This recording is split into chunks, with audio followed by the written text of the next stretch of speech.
Close the blinds so I don't get glare on the screen. Yeah, I hear you. We're live, by the way, as of right now. As of right now.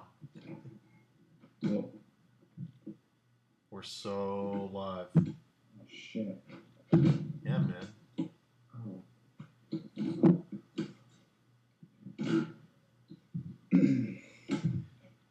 Got a whopping 2 people in my chat right now. Hello. Hello, 2 people.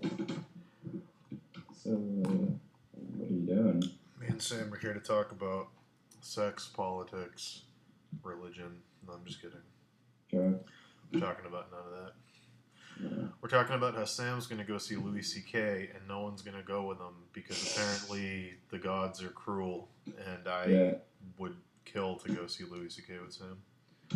Yeah, I would find a man and kill him to do that. You probably could. I would kill you to take your ticket. Whoa. I'm sorry. Like I said with me, not like you wouldn't care if it was just Louis C.K., but no, it's the combination. With the experience going with it's me. The combination. It's like that's what I thought. That's why I'm pretty surprised no one's going a ticket. It's like how if you mix pesto together, separate the ingredients are kind of shit, but together. You're strong. So trying to get this thing polished enough to throw on Facebook. And that's what I'm going to be doing today. Yeah. And I might do a study of this ridiculous artist that me and Sam were just looking at. So I might do my first study in a couple weeks of one of those paintings. Maybe. We'll do that later. We'll see. See how it goes.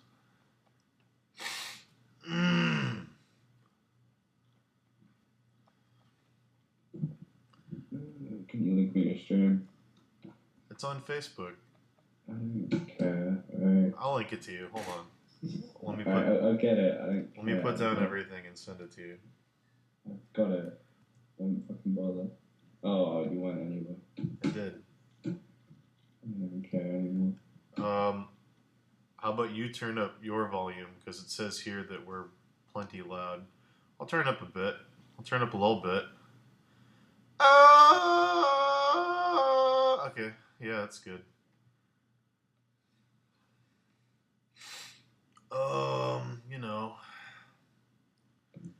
What are you doing, Sam? Just painting girls and shit. Just painting girls and shit? And shit. What kind of girls, man? Not and shit. And shit. Oh, and ship. And shit. Just, not with the and, just and shit. And shit. Just one word. And shit. You get that? I get it. Just cutting redheads, you know. You can call Miles in if you want to. If you don't want to, it's fine. Why do you always do this? Leaving it up to you. You always try and turn us against each other. I know. I'm trying to make you guys hate each other. It's up to you. Take it or leave it. Well, I mean, of course. It's your call. I mean, does he want to? I don't know. Beats me. Have you asked him, or are you trying to put me in a weird position? I told him earlier I was going to stream, and he said he wasn't ready yet. Maybe he's ready now.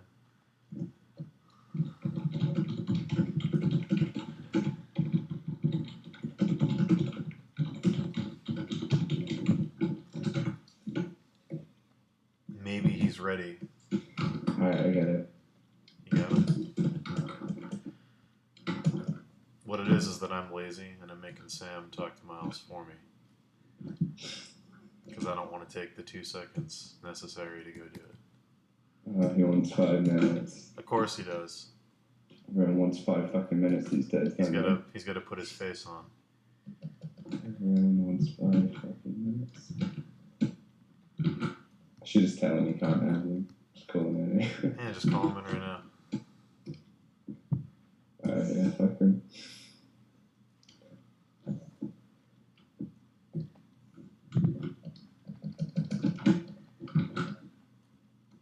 Maybe he had to use the bathroom. Oh, yeah. Oh. Yeah. We decided you couldn't have 5 minutes. Yeah. I guess I didn't really need him. Yeah. You're being too entitled. You definitely didn't. Everyone wants 5 minutes these days. Yeah. Who am I to ask for 5? You guys live already? Yeah, bitch. Cool. Don't say anything illegal. Don't say anything bad. I've had all this crack over. I was so lame. What are you working on, Jack? I'm working on my snake. What are you working on? Working on my snake. Working on my snake. There's a joke in there somewhere. Only if you're looking for it. Finishing up this TMNT stuff. Hopefully it's done. And Finish it up, bitch. yeah, then it's Applebot. It's just a menagerie of mediocre work today. There you go. Menagerie. Whoa. I liked that. It's a menagerie of mediocre work. Pull out some words. Miles wants you to know how smart he is. I can't like get too caught up in the stream game, so I'm not going to be opening it up with the chat or anything, or I'll find a way of procrastinating. Me and Miles had a discussion earlier about how there's no point in denying if you're a time waster, you're a time waster, so just be honest with yourself. Yeah, so I've cold turkeyed everything today on my PC. It's like, why pretend you have self-control? Just don't give yourself the choice. Exactly. It's like, why lie to yourself and say, I'm a responsible human being, I'm sure I can decide not to go on Facebook, when you know it's bullshit. Like, Yeah. sometimes you just gotta treat yourself like a 5-year-old, so as much as I want to, I can't open up the stream or I'll start just reading the chat for some reason. I do it every time. See, even if you don't go on Facebook, friends like me will see things on Facebook and forward them to you anyway. Yeah, I blocked YouTube as well, so like there's been like 4 times already today. Yeah, I tried to link him. Yeah, Darren was linking me stuff as well, and I was thinking like, no, dude, there was one point this morning where he told me he didn't have YouTube, so he couldn't watch a video, so I played the audio for him through my microphone. Yeah, I just listened to the video. Does that count? It's pathetic. Well, I didn't have to watch it, and I kept sort of going, so I guess that still counts as an evasion. It's pathetic. I didn't ask you to do it. I know you did. Just play me the audio, man. I'm not saying I'm proud I did it. I'm just saying it happened. Just give me the audio. Come on. Saying it's your fault for getting rid of YouTube. This is on you. It's an R on me, that is not funny. I got myself a Louis C.K. ticket now. Oh, sweet. I just couldn't handle the idea. It was like bugging me every day, so... Yeah, I wanted to go to this Stockholm show he's playing, and then I'm going home for my birthday in like a week and a bit. And my friend just messages me yesterday, like, I bought 3 tickets to go see Louis, and the other 2 people have bailed out. Do you want to go on the 21st? And the 21st is my birthday. I'm just like, do I want to go see Louis on my birthday? Pretty much free. He's like, that's a bit of a no-brainer. So, it was awesome. Yeah, and then I had to do the selfish friend thing. Yeah, you would have been like more than welcome to have the ticket as well, because my brother can't make it either, but it's just that you're not there. Yeah, I can't really get to the UK. It sucks. The UK tickets cost half of what the Stockholm show did. Oh, really? Yeah, or like, it was like 25 quid, and it's like 50 here. Yeah. Yeah, fucking Scandinavian prices. What is that, a comedy tax? Yeah, but I get to go to Globan, so... treasured experience. A big fucking ball. It's cool. I'm going to see Louis with Sam. So don't worry about it. We're gonna have a great time. When's the show? So I can book my flight. 23rd Of this month? Yeah, that's going to good. be here as well, which is convenient. I hope it's like somehow fucked up and he starts talking in Swedish, but no, apparently. He The just whole set. he's like learned it somehow or something. That'll piss me off. We went to see Tallest Man on Earth, and like all you don't realize how much of like enjoying a live show is like feeling like, you know, the musicians there and just those little bits of talking and stuff. And he did all the inter-song talking in Swedish because he's from Sweden. I guess he figures when he plays a home crowd. So it just felt like being in the middle of some like homogenous Sweden rally, but like not understanding anything anyone was saying, and you just had to like laugh along at the right time so you weren't caught out as an outsider. It's kind of creepy. I wish you guys got caught as outsiders. They just all turn around like, why aren't you laughing? It's just funny jokes. Everything we got goes pretty quiet. close that time to getting caught. But it was weird. Yeah, when everyone stood up and started applauding, Oh, God. we had no idea why. He said something and everyone just got on their feet, and we were just like, quick, stand up, join in. That sounds So I'm being horrifying. part of some like dystopian future society. Yeah, it was a weird feeling. I was explaining to Dan what plug is today, because we were talking about sunlight and fire and spiced wine. I was Yeah. like, well, they pretty much have spiced wine here all the time. I want it. Why do we should just make that again? I think you can still probably buy it. It doesn't feel the same as when it's Christmas. It's the Christmas anymore. Nope. But at least we got a few more Swedish Christmases. It's like my least favourite thing is every year as it comes up to Christmas and someone keeps telling you it doesn't feel like Christmas yet. It like literally makes me mad when people start doing that. Literally. Not metaphorically. Wow, No, Christmas even came as, quick this year, huh?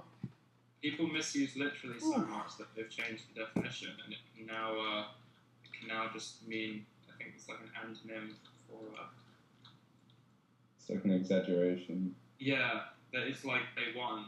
The people that say literally wrong, including myself, won. Dictionary changed. You hear that, world? It's really a sad day. It didn't change, it's always been that way, right? Always. Literally, it's always been exaggeration.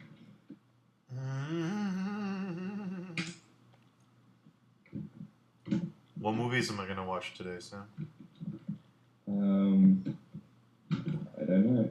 Come on, help me I out. have nothing. Nothing for you. Whenever I get off the You phone with should you watch guys, the comedy. It's really depressing. the comedy. All right, I'll put that on. Yeah. Whenever I hang up, I gotta put a movie on. Is that a film? Yeah, it's got Tim Heidecker in it, but it's not like funny. It's really dark. Not dark, it's strange. At least you're feeling empty. Nice. Yeah. It's about this like aging hipster dude who just doesn't care about anything and he just does the weirdest shit. And it's not even really got a plot, he just does lots of things to see what will happen. Oh wow. Then it ends and it's really weird. Nice. Good. I'm gonna Like put it ask on. this taxi driver if he can drive the taxi home, and then he like obviously doesn't, but because he's just rich, he just gives him loads of money and then just starts going like crazy. It's really good. I'm gonna watch it. I'm gonna watch And it. and just Tim Heidecker's amazing. You guys see the new YouTube channel Tim Heidecker's making with other people? I showed you that. Huh? I showed you that. No, Dave showed me that. Did you show Dave? The one with Greg Taffington. No. The Oh. new there's a new channel that he's doing with like Sarah Silverman and a couple other people. Oh no. They were doing and Michael Cera, right? Yeah. They made a promo video that was like a joke where like this guy says he's the CEO of YouTube, and he says there's too many videos, so they're gonna delete everybody's videos and make room for Tim Heidecker's. And people thought it was real. And people were leaving like insane comments on it, like, "How can you do this? Like, this is a user-defined website." Like, insane to me that people thought that was real. That's amazing. Like, I'm the CEO of YouTube. It's like, what? That statement alone is like a fucking joke. I saw one thing where he was just in an interview on like some kind of like carpet walk into a movie premiere or something, and he just said that he was the new editor of the Rolling Stones magazine, Yeah. And the journalist is like, obviously wary, and she's like, "Is this real?" Like, really not sure. And he like pulls out this speech from his jacket pocket, and he's like, "I've got my speech right here." Oh, wow. It's just amazing. He just gets away with it. That's awesome. And he just says some really funny things. He's talking about like old country singers and like name dropping them, but he says them so quickly that you wouldn't really question that they were like nobody's. You don't have time to realize that he's we want to full get of back to the glory days. So good. It's my favorite when him and when he does that skit about pretending to be like an astrophysicist and he makes up constellations. It's my favorite. Tittleman's crest, a little bit. Tittleman's crest. It's like the stupidest fucking thing ever. Sounds hilarious. I do this every night with your son. There's like an outtake of that where after he says that, he just goes, "Wow, mine just got really fucking dark." Yeah. It's good, he just made it up. God. It's like, God, mine just got really dark. Optic needs a mentor who is Spanish. Does anyone here know somebody who's an artist who'd be willing to help out Optic who's Spanish? I do not, so I turn it over to the chat. Someone who speaks Spanish who'd be willing to help out Optic. I do not know. That's a tough one. I don't know. So I got Dave the oversized print of the Cowboys fighting sandworms that KK did for his birthday, and I almost kept it. I was very close to keeping it. You guys don't understand how good KK's prints look. I'm not just saying this because he agreed to do blood sports, but his prints look so insanely good, full size, in person. It's crazy. I'm buying that airship one. I can't wait. I still have really back in my room, in my bedroom at my mum's place in England. I still have a Kenkai poster up. Every time I get home, I forget I have it. I'm just like, oh yeah, Yeah, it's nice. they look so good. Yeah, what works on a big scale. What a nice man. But it smells pretty. Hopefully people do blood sports so they can get some KK love and he can look at your stuff and you can feel good. It's going to be a good time. It's going to be a good time. So what do you, how's your woman shit going, Sam? My woman shit. Hey, Tigger, are you asking Sam? Woman shit. I can't tell what you're asking. You know, when you said it was like its own word before, how's it coming? What? Just tell me how it's coming, man. The piece. Yeah, the Oh, woman right, yeah. shit. My woman shit. Yeah, it's good. Yeah. It's so good. I'm liking this one. Don't do this to me. You know what I'm talking about. Don't do this to me. Don't do this to me. And it's jailbait day for Miles. You know what I'm talking. What's More jailbait? More jailbait, dude. Yeah, it's where I get a brief from Apple and they describe something. It's like a beautiful. I can't go into too much detail, you know. It's like the last one that was a princess. It's already out. The description will be like, she's the most beautiful person in the whole kingdom, blah blah blah, and then the last line will be like, but wait, she's 15. Alright guys, this is a PSA on behalf of Miles Johnston from me to the group. I need everybody to go on the Applebot wiki, find all Miles' cards, and tell them that they look like shit so he stops doing girls. Go on the website. Go on the website and say, wow, this is the ugliest girl I've ever seen.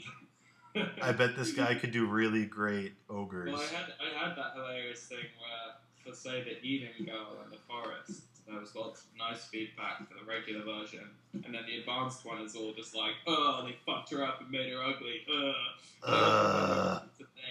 Like, I like the way that Applebot is getting responsibility and not me. They'll be like, what the fuck, Applebot? She's so ugly. And I'll be like, yeah, what the fuck, guys? Yeah, what the fuck? People who pay You me. really dropped the ball on this one.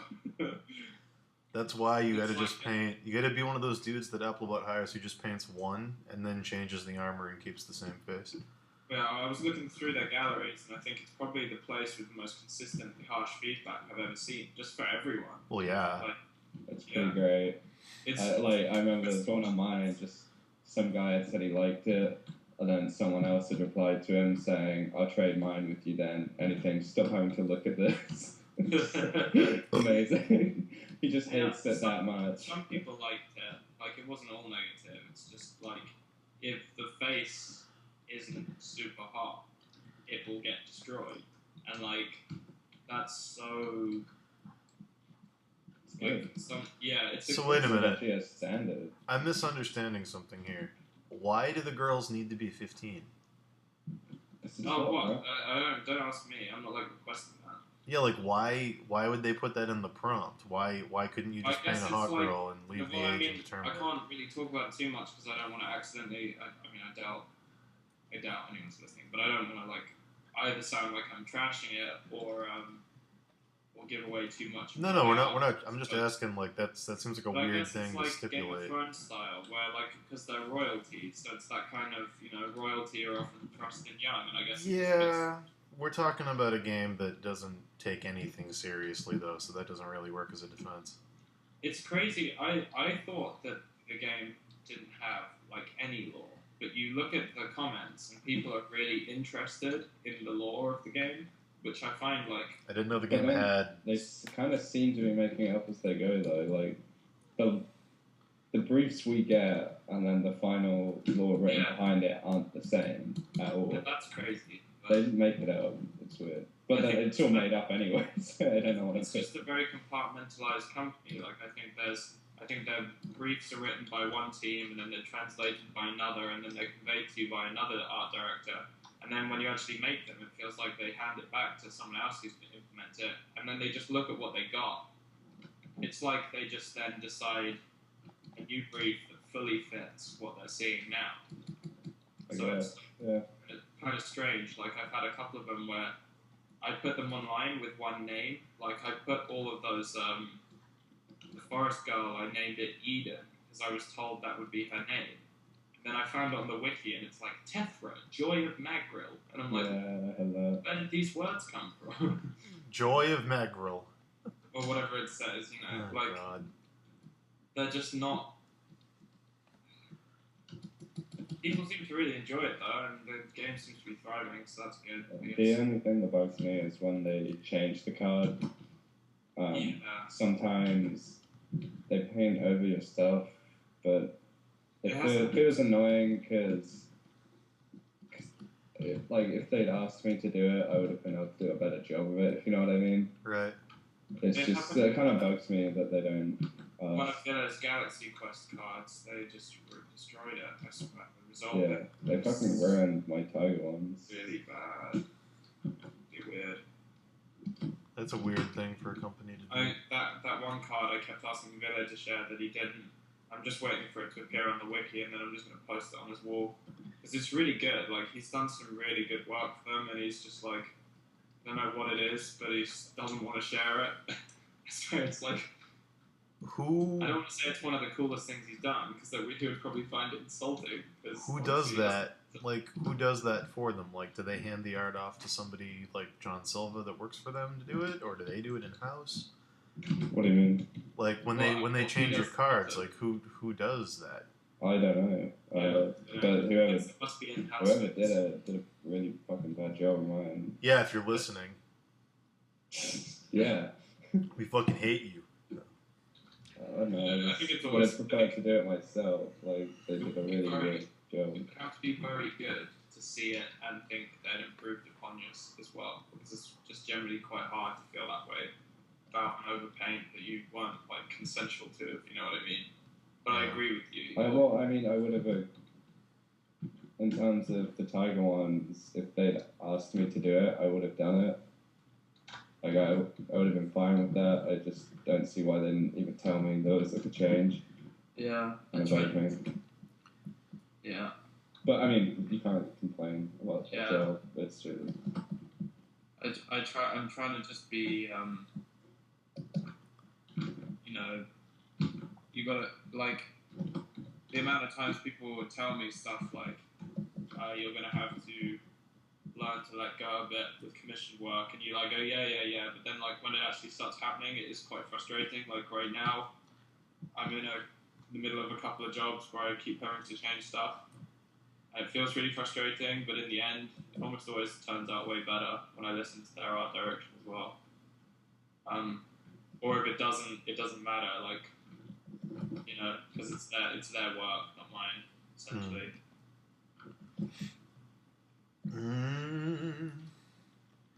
I'm not really looking at the chat. I'm just kind of painting for anyone who's joining. I don't know. Like, that should be alright. We should be able to have a conversation that's interesting. Yeah, I mean, we'll see. We'll see how it goes. I was watching some Frank Yang video of Mars, but saying I just think it's a good discussion topic.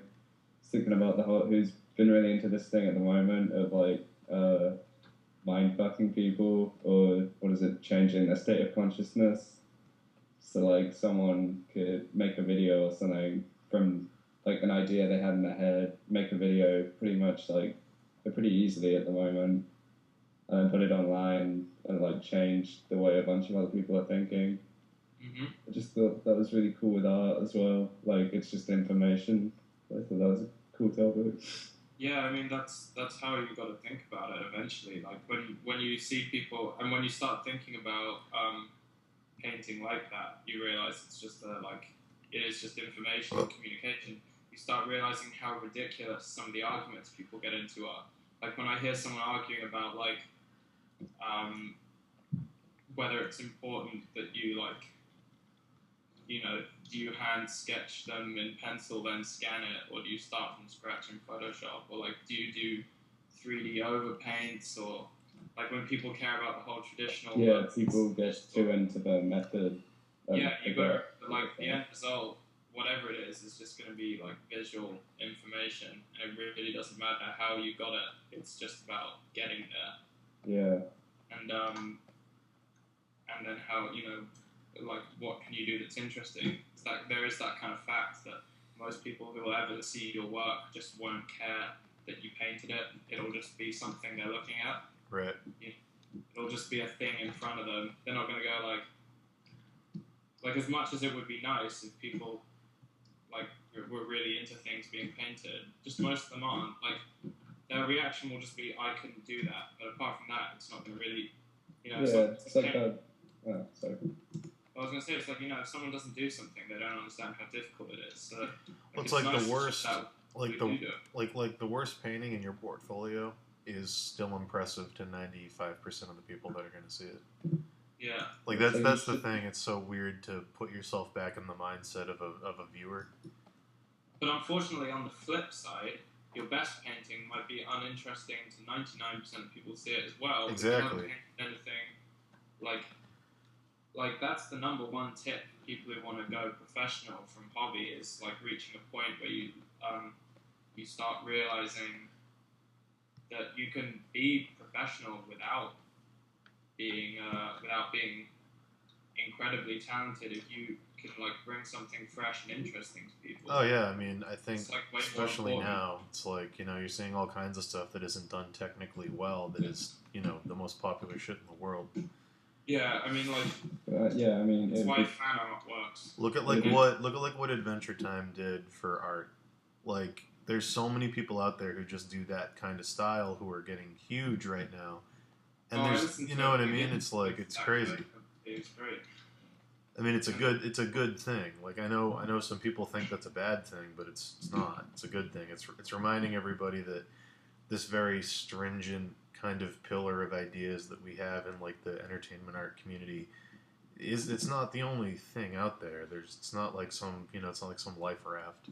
You can do a million things. It's actually relevant to the past. Like when people say modern art is a waste of time, I don't think it was, because I think some of what happened has made possible the kind of interesting climate we have today, where there's an appreciation again. Technical side of art, but you don't. If you're a realist painter, you don't just have to paint still lifes, or even like 19th century painters were getting really interesting with what they did. Right. like there are definitely some painters who are doing amazing stuff. And you know, people like Zorn and Waterhouse are amazing, but I think it's interesting looking at like I don't know, someone like James Jean. I can't imagine having existed 100 years ago. Some of it's just too weird. Right. But it feels like a reaction of, you know, the kind of access to information we have today. Well, it's like I was listening. It's like the same thing. Like I've been listening to a lot of in my never-ending quest to find something interesting to listen to while I draw, because I'm running out of stuff now. I've been listening to every single lecture that Neil deGrasse Tyson has given everywhere. I've just been going through YouTube and listening to every talk he's ever done in a row. And there's this one anecdote that he brings up a lot about the guy who discovered magnetic fields. And like he passed a copper wire through a magnetic field and it made a meter move. And that in itself, you know, nobody cared about. And it's the same kind of thing as like if there's an art movement you don't like, that you're not impressed with, that doesn't do anything for you. It's not about that thing alone. It's about what people can do with that later when they mix it into something else. Because that very unimpressive copper wire set up everything for, you know, all kinds of shit, like electricity. Like you can do... It's just cool. Like you can do, even if something's not impressive to you on its own, you can mix it with something else and make something really cool out of it 9 times out of 10. James Jean definitely does that for me. I mean, if you want to know someone who has an incredible appreciation and understanding of abstract modern art, it's Craig Mullins. Like, if you've ever watched his Moment DVD, he gives this really deep talk on composition as an abstract principle. On contrast. He talks about what contrast truly means in terms of shape, shape, tone, value, color, loads of different areas, and he shows how what makes abstract shapes and patterns like appealing to look at, like what's visually pleasing. And then he, like Mullins, basically, if you look at any of his paintings close up, they're like an abstract piece of work. Right. And he just combines this really good knowledge of what's visually appealing with just this ridiculous technical knowledge of like light and design in a true sense, like what makes an environment or a painting like believable, like not just, you know, that works nicely as a painting, but how, you know, you watch this DVD and he's talking about a wall and he's just like, well, under here it would be, you know, a different hue because bacteria would have time to grow because moisture collects, and he's like, you know, combining that kind of thinking with understanding what makes like really beautiful shapes and colors, and the result is basically a Craig Mullins painting. And you know, you can see like abstract expressionism and all that kind of stuff that is really not that interesting to me to look at. He like fucking loves it and knows how to apply it to something that he's interested in. Right, exactly. You wouldn't have Mullins if it was just some dude who was like, only the French masters who had. Well, it's like I see artists like even like Jamie Jones, like especially like J.S. Rusback and Alexi, two of my favorites. But like I can look at their fantasy work and I'm like, oh wait a minute, they're definitely looking at artists that I don't even care about, like Rothko, and I can see that they're doing it and they're incorporating it into this work, and I like this work even though I don't like the guy that they're referencing. Yeah. Like it's really weird that some people can do that, and most people who look at it don't even realize what they're doing. But it's just kind of cool that you can recycle those things. Sure. Yeah, it'd be good to kind of resonate with people with a balance of both things, I guess. Like a good piece of information carried within the work, but then also obviously beautifully executed and stuff.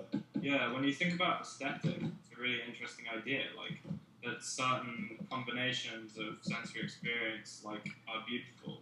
Like not just visual information, but like, you know, music is sound is just sound pressure waves in your ear, and you know it's just light information ordered in a certain way in your eye, and the fact that you can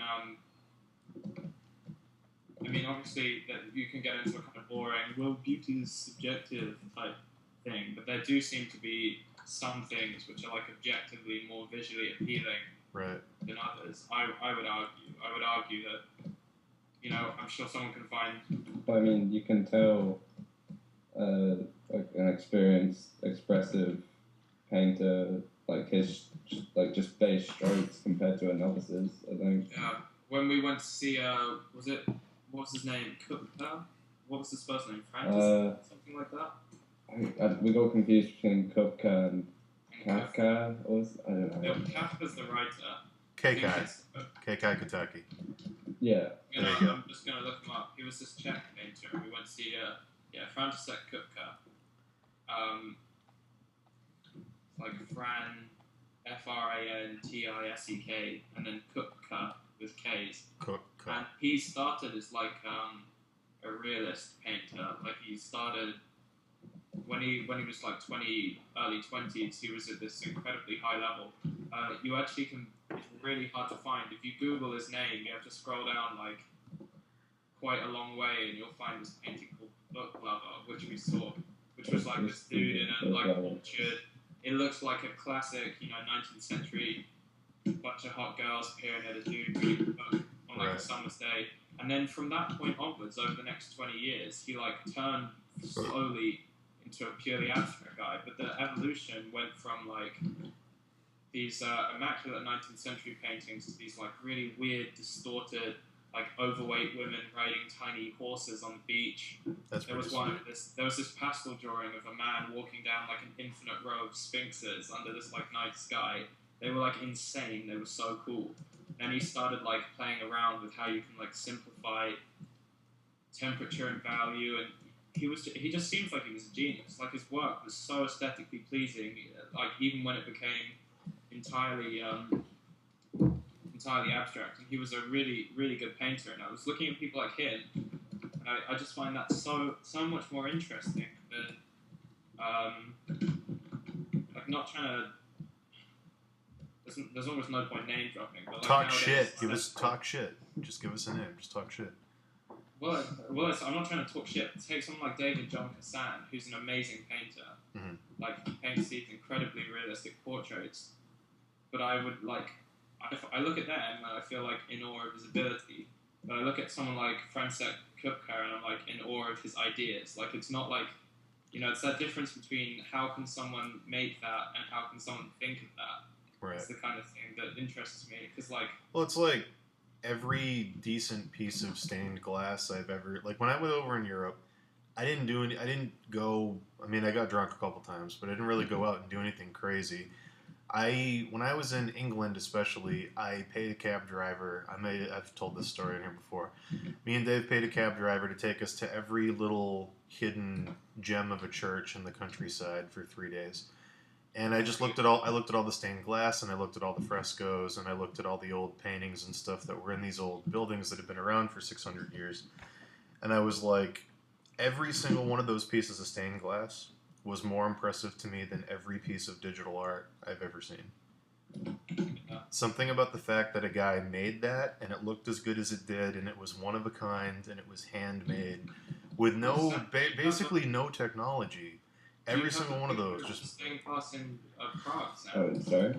You have pictures of that cathedral in Kutna. I have like all of them. Yeah, I need to get them off my camera. There was by far the best stained glass I've ever seen. Like, you guys have seen Muka's, right? Muka's stained glass. Yeah.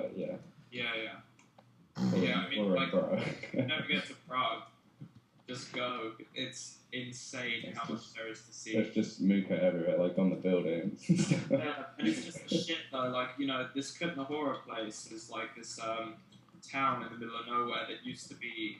It gained a lot of wealth through silver mining. Mm-hmm. In the like maybe 14 or 1500s, and so a lot of wealthy people lived there, or maybe it was way more recent than that. I'm not sure actually. 1500s is a long time ago, but it's not that important to this anecdote.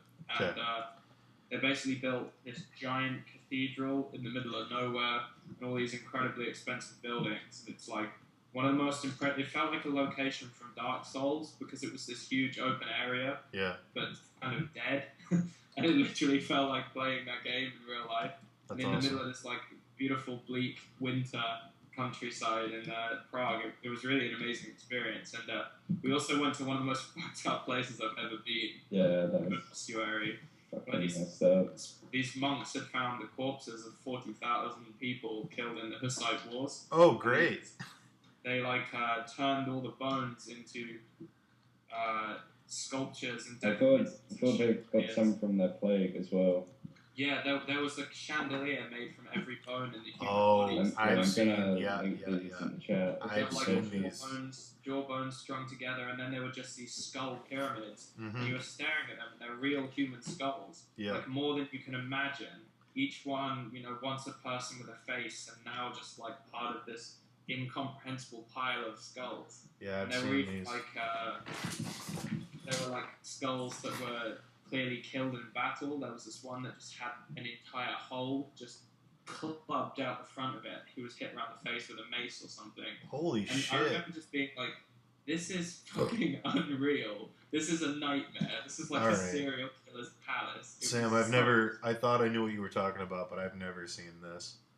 It was crazy. And we went on this slightly rainy day, and we just get to this pretty innocent looking chapel, and we go down, and I remember just being like, no, this isn't okay. Dude, what the I thought fuck? it was going to be badass. I thought it was going to be like, oh, fucking yes, skulls and shit, like Bone Church. And then... Bone Church? Whenever I got there, it just I kept thinking about the disassociation, and I was like, this was actually someone's face, and someone's made a chandelier out of it. Oh, and I my was God. like, this is fun. It felt really fucked up. It wasn't good.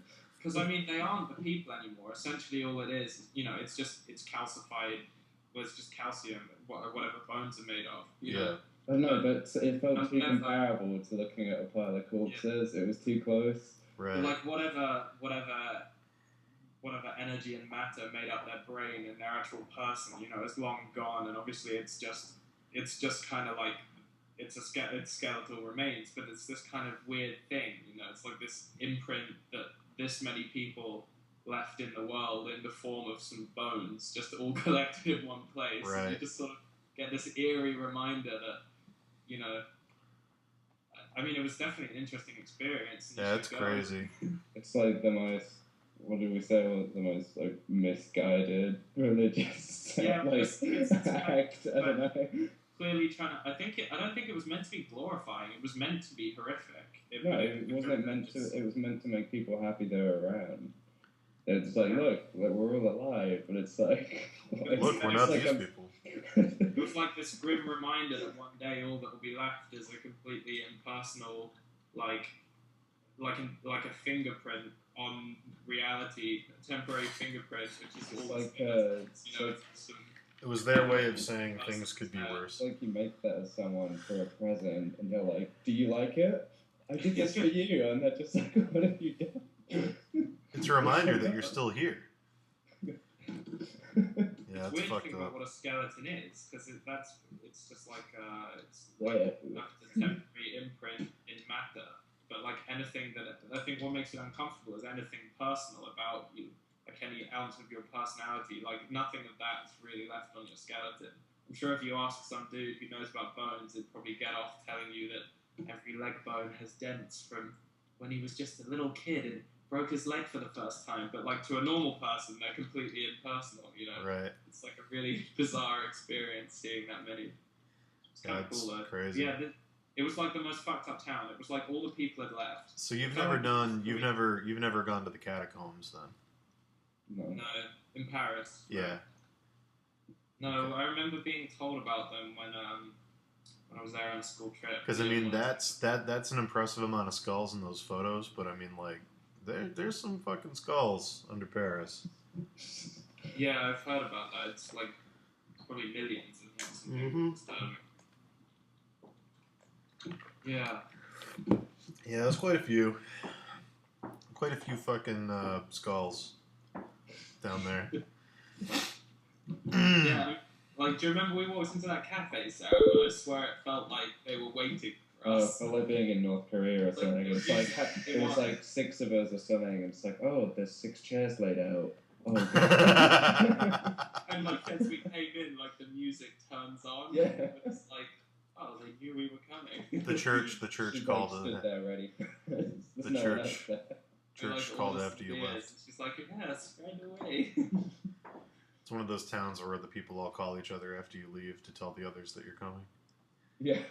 It was one of those experiences that, especially if you spend a lot of time at your like home base, which is like your house and your computer, and you kind of like normalize reality.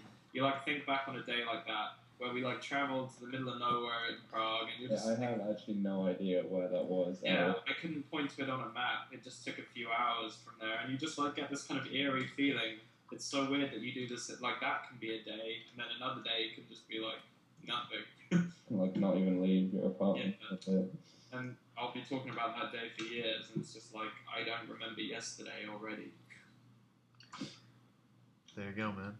It's fucked up. Fucked up. That's okay. I wouldn't want to remember yesterday. I'd like everything I did on my painting. I sent it to like the art director, and they're like, "Yeah, we prefer the sketch." And you get some of that back, and you're just like, "Oh." Just laughing. It's so close to crying. I walked down the road, went to a kebab grill, bought pizza on my own. Stop buying kebabs. Sobbed into the pizza. I wanted to really slow cook that meat that was in the slow cooker, and I didn't want to wait till like midnight to eat. Really slow cook that meat. Just really. Just fall off the bone. Just fucking. Do you want to come around and have some tonight, Sam? Some of my slow meat. Yeah, alright. I'll Slow meat. Yeah, you got to bring some like nap. Can that be the name of your? Yeah, right. You should. Well, I got the wraps and shit, but if you bought more, I mean, I wouldn't object. Can that be the name of your autobiography, please? Yeah, actually, I don't have enough for us both to have some. There's plenty. No, I mean wraps. There's plenty of meat. Okay. I thought you were just like, oh wait, actually, nah, don't bother. This offer's open to anyone that you can get to my house. By the way, I'm just not going to say where I live. Can that be the name of your? Have some meat. Can that be the name of your art book, please? Just Slow Meat, Miles Johnston. First exhibition. Slow Meat, yeah, gallery show, Slow Meat. I probably like some of the pencil drawings I've been doing recently. It would fit. I kind of like that growth one and stuff. Like if I'll have to put that one in like the possible gallery title. Slow Meat. Actually, that would be like.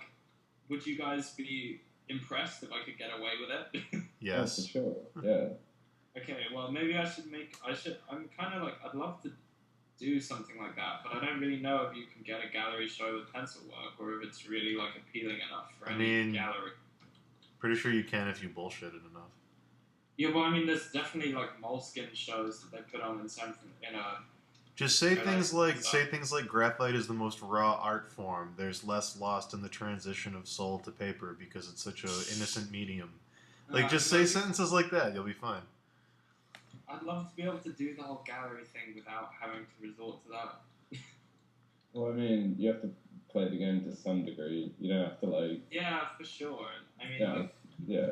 And like, there are ideas behind them. I'm sure if I tried to write them out in, like, the most pretentious way possible, it would sound alright. But it just... I don't want to feel... Well, I mean, it doesn't just... I mean... I don't know. What I mean is, like, obviously you have to follow that system, but you don't have to become like a douchebag just to do it. Yeah, it's not like everyone who does cool paintings has to become an asshole. It is funner to pretend, though. I don't know. I think the stigma puts a lot of people off the idea as well. Exactly. It's like, oh, I don't want to have to deal with people or anything like that, so I'll just not bother. It's like... Well, I mean, one of the things that pisses me off most about art culture nowadays is that it's got to a point, like, imagine if people talk about music the same way they do about art, where we have this whole, like, amazing aspect of human culture, and, like, most people are so intimidated by the douchebags that do it, that they actually begin to believe them and presume they just don't understand it. So it would be like the only music anyone listens to nowadays would be, like, super strange, experimental, minimalist stuff that people do make, where it's just like 45 seconds of silence with some, like, occasional dripping water noises, and that was like all mainstream music. And if you ask the person if they like music, they're like, "Oh, I don't really get music."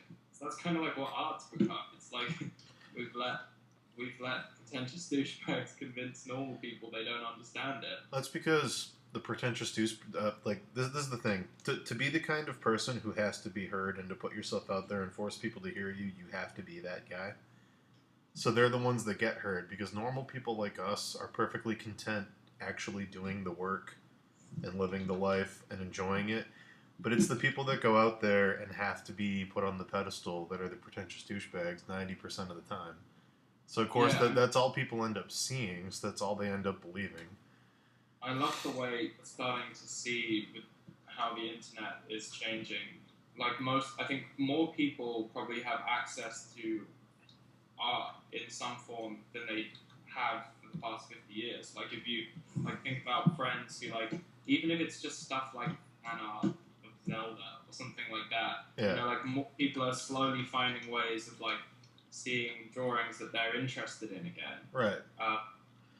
You go on sites like Reddit and you'll see I've had drawings reach the front page and people who don't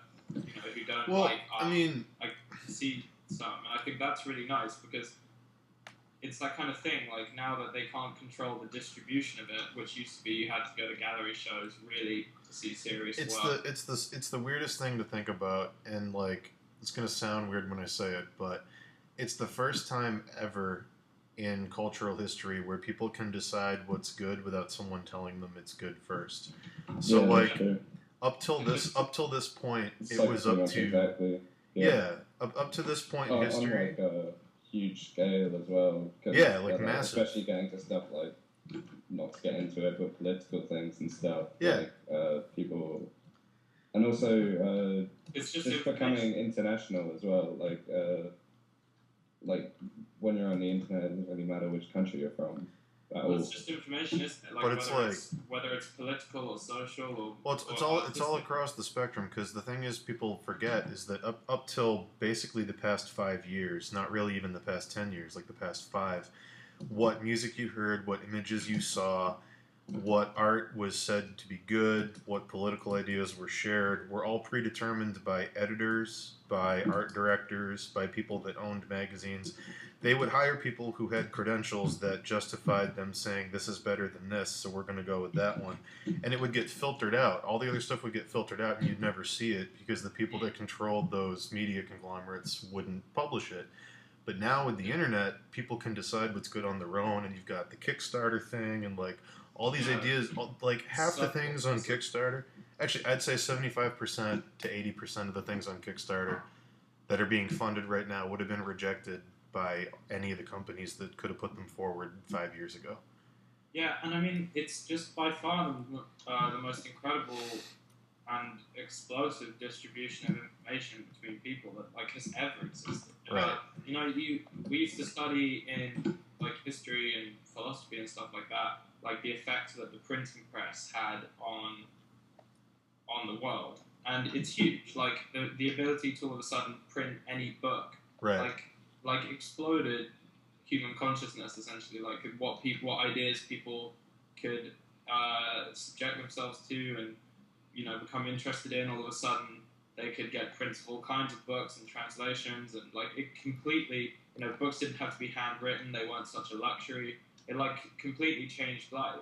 Right. And I mean, next to the printing press is Stone Age. Next to the kind of distribution of information the internet is allowing for. Right. And also that kind of instantaneous interaction and And I mean, really, if you look at it, I mean, I'm thinking in broad terms here. In terms of those kind of breakthroughs, I think it basically goes printing press, radio, internet. I don't think there's anything else really that serves as a milestone, because even TV is basically just another form of radio. Yeah. Which weird that there's only 3. You know what I mean? It's it's really strange that it's printing press, radio, but when you picture how internet. huge they are as well, though, the shockwave takeaways, that's pretty crazy as well. How huge they are.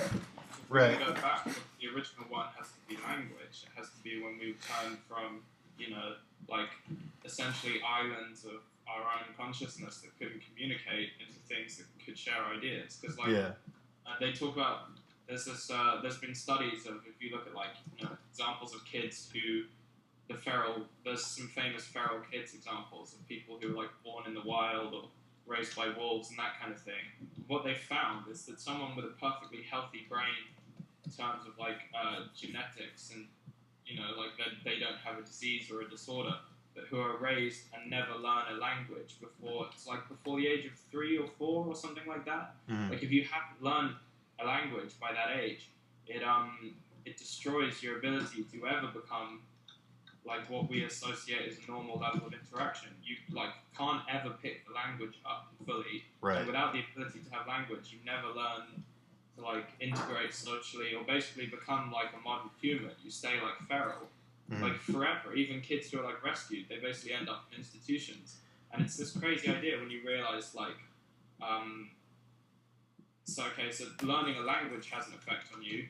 Having a printing press around probably affected, humans as they grew up. And now they're going to be like more and more interesting as the people who were born, the kids who are being born, who will never know a time without the internet, will never know a time without this kind of instant connectivity, and what it's going to do for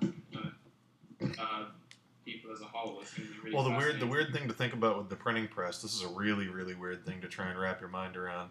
Before the printing press, a kid could go his entire life without seeing a picture because houses didn't have art because people couldn't afford it, and the only place you could see paintings was in monasteries. So if you were in like a village before the printing press came out, you might not have seen a picture ever.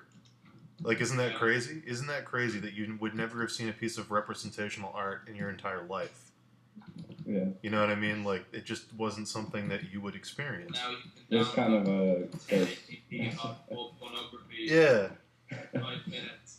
This kind of links back, though, to how this was started, I guess, talking about the thing of, like, altering someone else's consciousness with an idea you had. So, like, all these things, I guess, are, like, you could say they're, like, slowly cutting down the corners to just being able to express yourself through a thought to someone.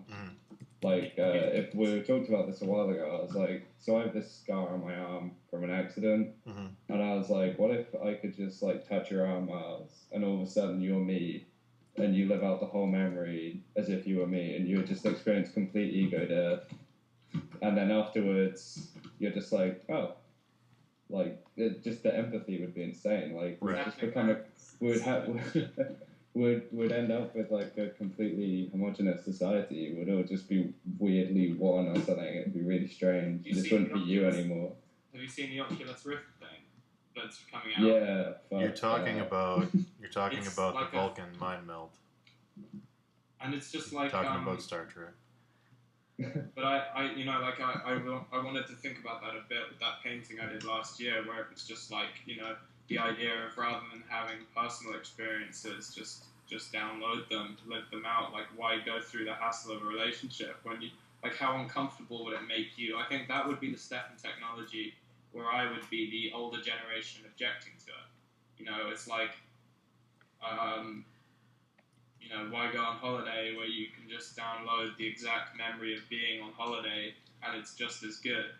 Like, part of me will be the one who wants to, like, in the same way my grandma can't accept technology these days, I think that's what it would take for me to be the older person, unwilling to accept it. Like, the idea of, to me, like, the time you can, like, simulate something is the death of sanity, of humanity. Like, I heard someone saying the other day, he said, all you have to do, I think it was probably on the Joe Rogan thing, he said, all you have to do is make a virtual world where you put on the headset, and then the first thing that happens within the virtual world is you take off the headset, and you feel like you've just come out of another, real life was the thing, and that's like how it starts out. Right. You could like imagine if you were an artist, and instead of like painting or making music or whatever, like the real eventual art form will be creating experiences with virtual reality. It feels to me like that would be. I don't know. It feels. Well, it's already. It it's almost already feels like we're all skimming around the edge of that. Like, yeah, it's already what everyone wants to try and do, give someone a feeling or a mood. Yeah, because like we'll look back on painting and music, and there'll be like these laughably primitive attempts of doing what simulation. Like, if you could directly connect to someone's brain, like everything from mind-altering drugs to like artwork and all of these like creative expressions of people, you'd realize we're all just different ways of trying to give like experiences to each other. And if you could just do direct simulation, there would be no more, like the equivalent of abstract art would be like the equivalent of a drug trip. How much Gibson have you read, Miles? Oh yeah, you not much. Are you familiar with Neuromancer sat on the table next to me, but I haven't started it yet. Are you familiar with his term SimStim? No. Simulated stimulation. It's basically you have USB slots behind your ear and you can plug in simulation of like things that you would have experienced.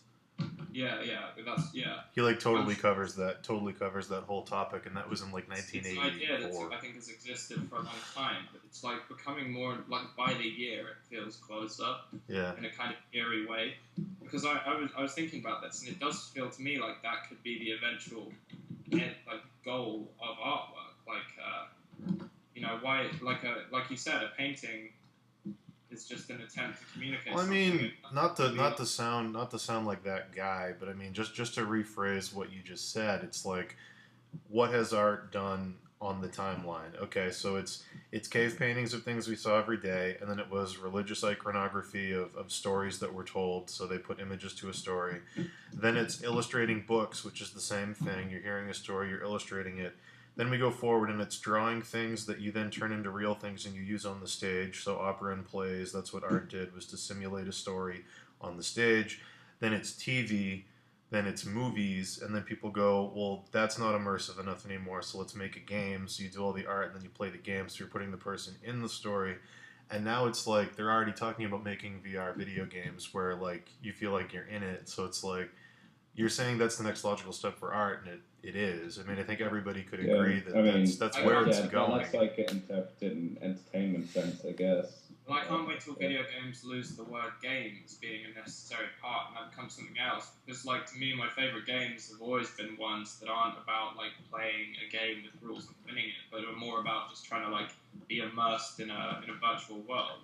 Like, my favourite games have always been those, like, experience-type games. I'm not one of those people who freaks out at, like, quick-time events. Like, I actually don't really like games that require being good to play anymore because I just don't play them enough and I just get kind of pissed off. I prefer like one, like I loved like the Portal series and like I really like the look of that Journey game. I keep meaning to play it. Or like Limbo was really good. A lot of this indie game coming out now. They're like so close though to like just hearing you talk about it. If you'd said that to someone from like 100 years ago or something, just talking about which immersive like games you enjoy the most, it's like so close. It's happening. Yeah. And like it's crazy how much you can draw a parallel between like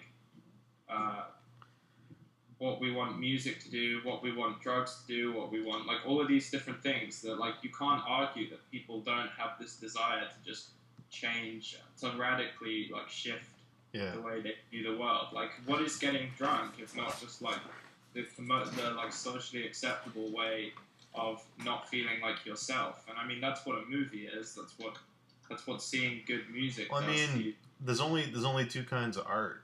I mean, that's the thing it comes down to is like there's only two kinds of art. There's representational art, where it's something exists and I'm replicating it because I feel a certain way about it. And then there's experiential art, where you take something that doesn't exist and you try to put the viewer in it or make them appreciate it. And I mean, fine art falls under that category, entertainment art falls under that category, concept art, illustration, all of those fall into that second category. But, like, there were people in the Middle Ages who couldn't go into the Sistine Chapel because it was too much. They'd walk in and be overwhelmed by what they were in the middle of.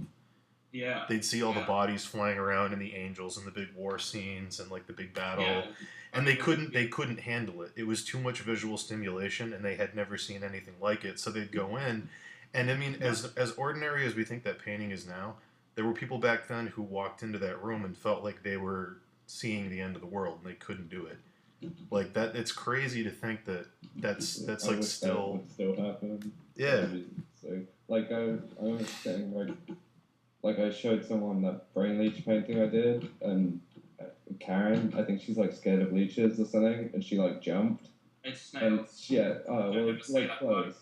No, but she like jumped, and like gave a yelp, and I was like, that's like the coolest reaction I've had to a thing I've done. Like an actual, I don't know, it felt like way better than someone being like, oh, the lighting or something. It's like, you were actually into it. I don't know.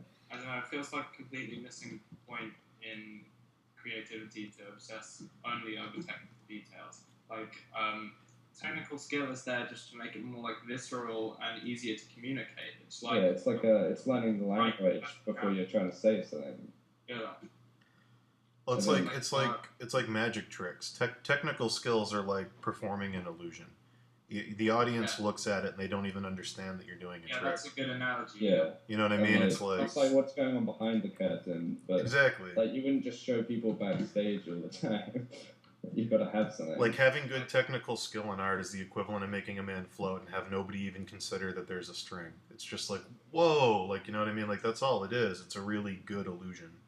Yeah. It takes forever to learn to do it. Yeah, of course. Which is hilarious. Yeah, I mean, people get into the technical side because you have to, because that's got to be your life for a few years. Right. Like, you have to care about values and all this shit, and you got to do a little being able to pull out again and get the perspective. You got to do a lot of really shit magic tricks before you saw a girl in half, or you know what I mean? Like, you got to do a lot of coin tricks. Exactly. Make coins roll around. Was this your card? No, it wasn't. Damn it! Yeah. That was not. That's a great way of putting it. You're like, this is like doing your studies is like when you try and practice like rolling a coin along your knuckles. You know what it is? Every bad illustration that you've ever done on the way to becoming a good illustrator is that scene in The Prestige where they kill the pigeons in the cage. Yeah. That's what it is. Every piece you do on the way to becoming a pro is killing a bird and having a little kid cry and be like, you killed the bird. That's what it is. God. I don't know. I just feel like before the end of our lives, I wonder if visual painting will still be like,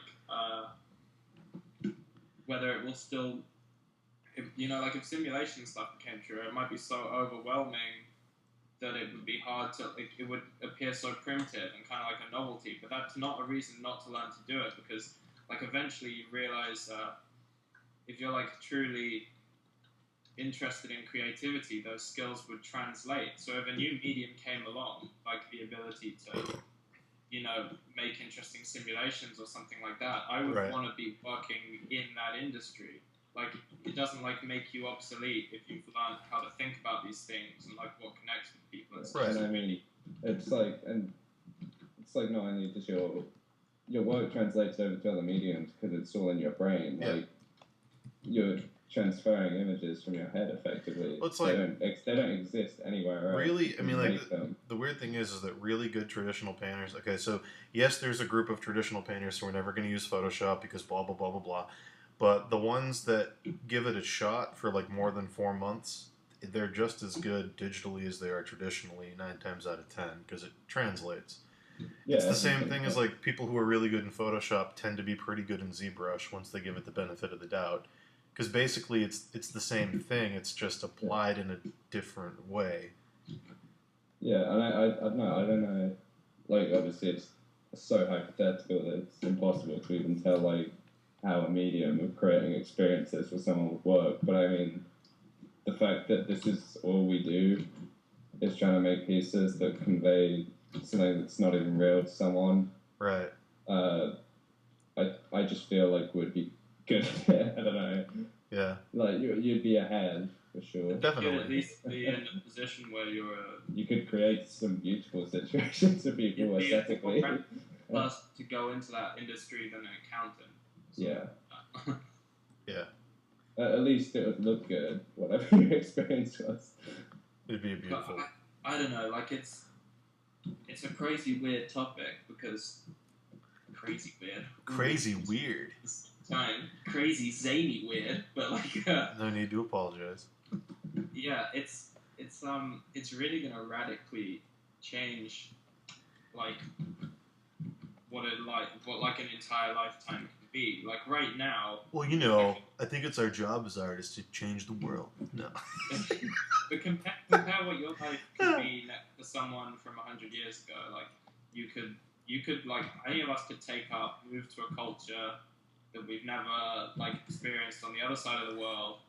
Like keep traveling around your whole adult life, experience a lot of shit. Like you can live a really fulfilling life nowadays, but it's still limited by how much you can get the resources to move in the real world. Like you're still held back by that.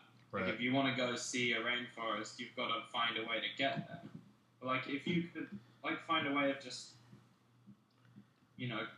even like let alone not making it up, but even just recording it. Like say someone goes and takes the perfect like it's a job to have the perfect trip in South America. Like you travel to South America, you do all the best stuff, and the whole time some machine is recording all the information going on in your brain. It's saved, and then people can just like be. I still think like the reason a lot of this stuff feels uncomfortable though, especially for us, and probably will start to degrade over generations, is that kind of stuff will cause huge ego death.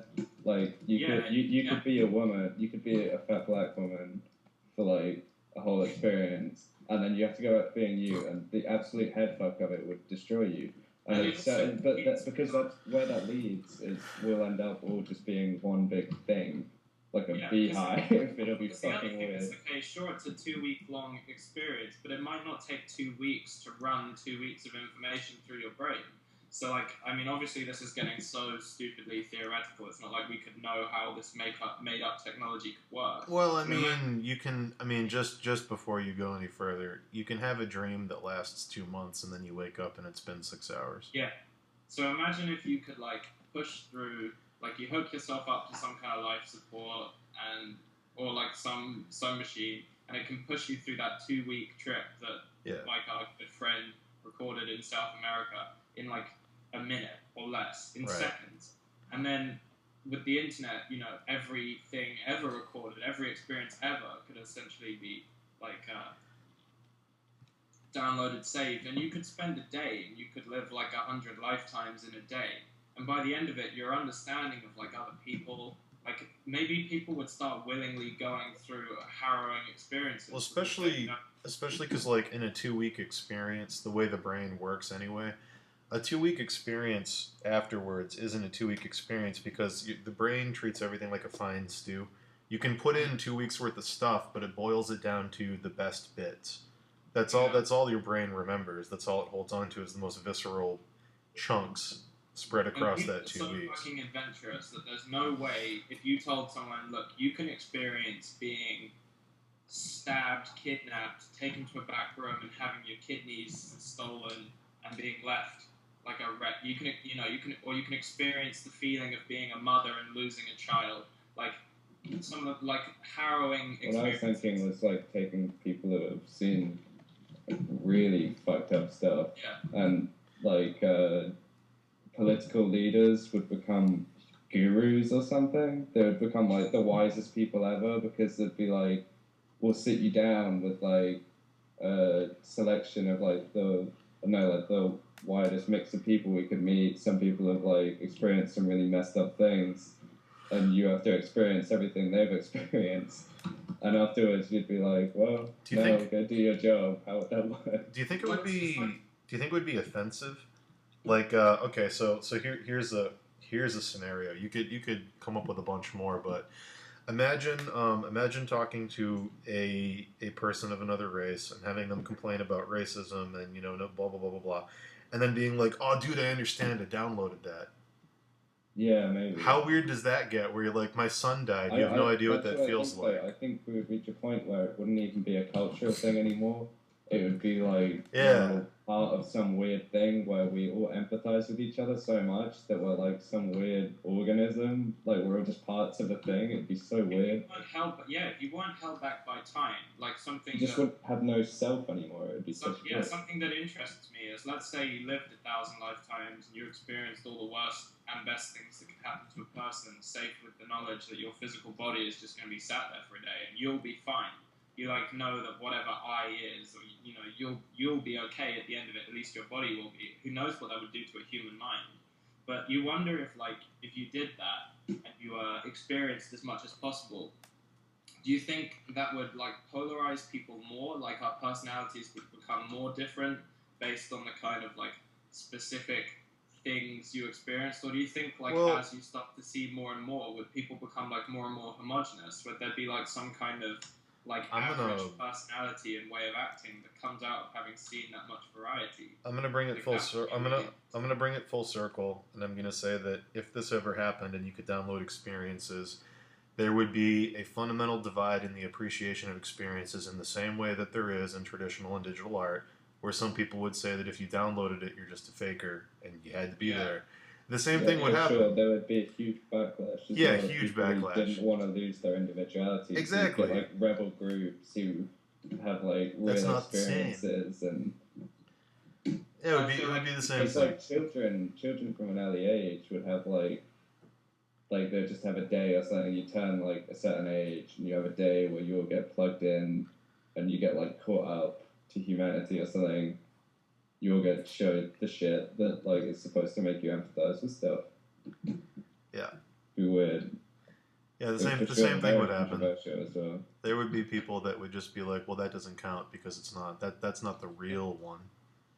But if it only took like 24 hours to go through this whole thing, I think the effect would be so profound on someone that afterwards that their behavior would be so altered and they would be so unrecognizable from the person they were 24 hours ago. Because it would be like living, like, I think how, we all like look back on ourselves 2 years ago and just be like, oh, I've learned so much, I've grown up so much, Really I was such a douchebag back then.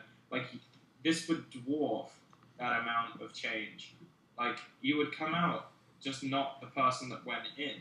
And I think to anyone doubting it, like, if it had a positive effect on people, like, what if you just came out with the ability to, like truly understand everything's temporary, everything that could happen to you has happened to someone else, and it's all fine, Like, what if it just had some really profound spiritual effect on people? I would imagine that if you could go through that much, you would just be left with a sense that, like, hey, it's going to be okay. Like, what can go wrong? But, I mean, the whole thing, just like, okay, so you had, like, a friend or something, and he was really against it, but he went through something, and then he gave in, and he went over to the other side, and he got, like, it would feel like your friend got brainwashed, even if it was, like, genuinely a good thing. So let's go. It would scare people so much, all the change. But we have a really romantic idea to the flaws of what this is like brave. Wait a minute. Yeah. Let's go into the darkest territory possible. If this all happened, and people will. No, listen. If this all happened, okay, I figured it out. If this all happened, and you could download any experience, and you could empathize with the entire human race, and you could put anything into the brain, and live whatever, the only real experience left that is unique would be death. So I bet there'd be a ton of fucking suicides, because it's the only thing you couldn't fake. It'd be the only thing you couldn't fake. Yeah, I hadn't thought of that. Yeah. People would kill themselves by the thousands. People would... It would be the only real experience left. But what do you have left to do? Exactly!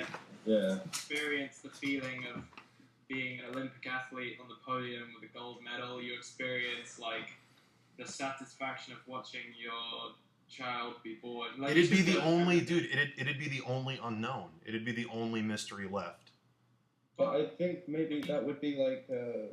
That's where maybe that would be good though, because you see like a lot of tribal people, like people who live very close to nature, and they don't have the same attitude as we do. They like understand that the whole world, like all of nature, is indifferent. Like they have all these good experiences and they have all these bad experiences, and it's not like the world's cruel or anything. It's just indifferent. I mean, you would see all this stuff and be like, well, I've seen everything, like all the good sides and all the bad sides, but I don't think, like, you'd probably feel quite at peace. I don't think... But we're only considering the possibility of coherent, like, sober type, well, not, like, normal brain chemical type. Yeah, what if someone who was, like, mentally ill did this? Or beyond that, like, like into people nowadays take things like DMT or things that are like intense drug experiences where it's like completely, you read people describing it as entirely alien to normal life, but that's still limited by just being like, whatever happens to interact with a normal human brain. Well, if you took a technology, you would imagine you could make, like, it raises the question, you said if there would be nothing left. Yeah. The question is there a finite amount of information? Well, that's what I was thinking before, is like, you know how like, okay, so say visually your experiences, if you could create them, who says they have to look real? You could have like a stylized experience where the whole world looks like your painting's moving or something. I think it'd be fucking weird. It'd be because then you're running into you're running a parallel with the art discussion we just had, where we're talking about creating experiences in the brain that are purely representational based on real life. It would get to a point like it did in the 1800s where realism was so done that other people went, what if we made memories that weren't realistic, and we started bending those rules? And it gets so metaphysical that I can't talk about it because the terms don't exist, but I guarantee that would happen, where people would start making stylized memories. The question is consciousness finite or infinite? Like think about all of the things you could see.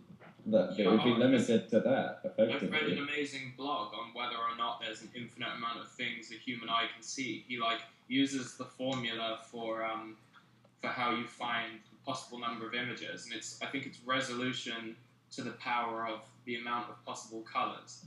And if you can approximate the resolution of the human eye based on when it becomes indistinguishable, and then you can approximate based on when we can no longer tell between different shades of color. Right. And he calls them the theoretical limits of those two things, and the number comes out so big that to write it out in a Word document would take up something. It was like 15 CDs worth of information. But I mean, times that as well by all the emotions that would be mixed with what I'm asking is it finite or infinite? Because that's a really hard, that's a question we can't answer. But infinity, do you believe there's an infinite amount of things that can be experienced? Is there an infinite amount of combinations that a human mind can comprehend? Infinity only exists based on the limitations of our particular brains to comprehend the finite. There's a point where our brains can't comprehend a certain number, and that's when it turns into infinity, but infinity doesn't actually exist. Well, it only exists as far as our limitations allow it to exist. There's true infinity, and then you can have infinities that don't cover all possible. Mathematically, you can have bigger infinities. It's a really weird way of putting it, but if you have a sequence, take the number 1.13 recurring, it goes on infinitely, 1.131313. Well, mathematically, infinity exists, but I don't think there's any tangible form of it. But that's the interesting. Okay, that's an infinity, but it's smaller than say 1.123 recurring. So both are infinite, but one contains more numbers. It contains 2 as well as 1 and 3. But where it gets interesting, you wonder, does a human brain have a bigger infinity of experience than a mouse's brain, something like that? I'm sure it has more. I mean, it certainly has more than a mayfly's, so that's proof of concept. But does a mayfly have an infinite amount of conscious things it can experience? Is there an infinite amount of information a mayfly can experience? Well, it's only alive for about 48 hours, so there's only so much it can experience. Yeah, there's pretend your brain, if your brain blowing my mind. It can only experience 48 hours of data. Is that a cap on what they could do? That's because infinity. Because the brain dies, but I'm saying consider you could keep it alive forever. Not that that's maybe that's. But that's what I'm trying to tell you. See, this is the point I'm trying to make. Infinity only exists based on the limitations of the brain comprehending the infinity. Infinity to us is an infinity to a fly.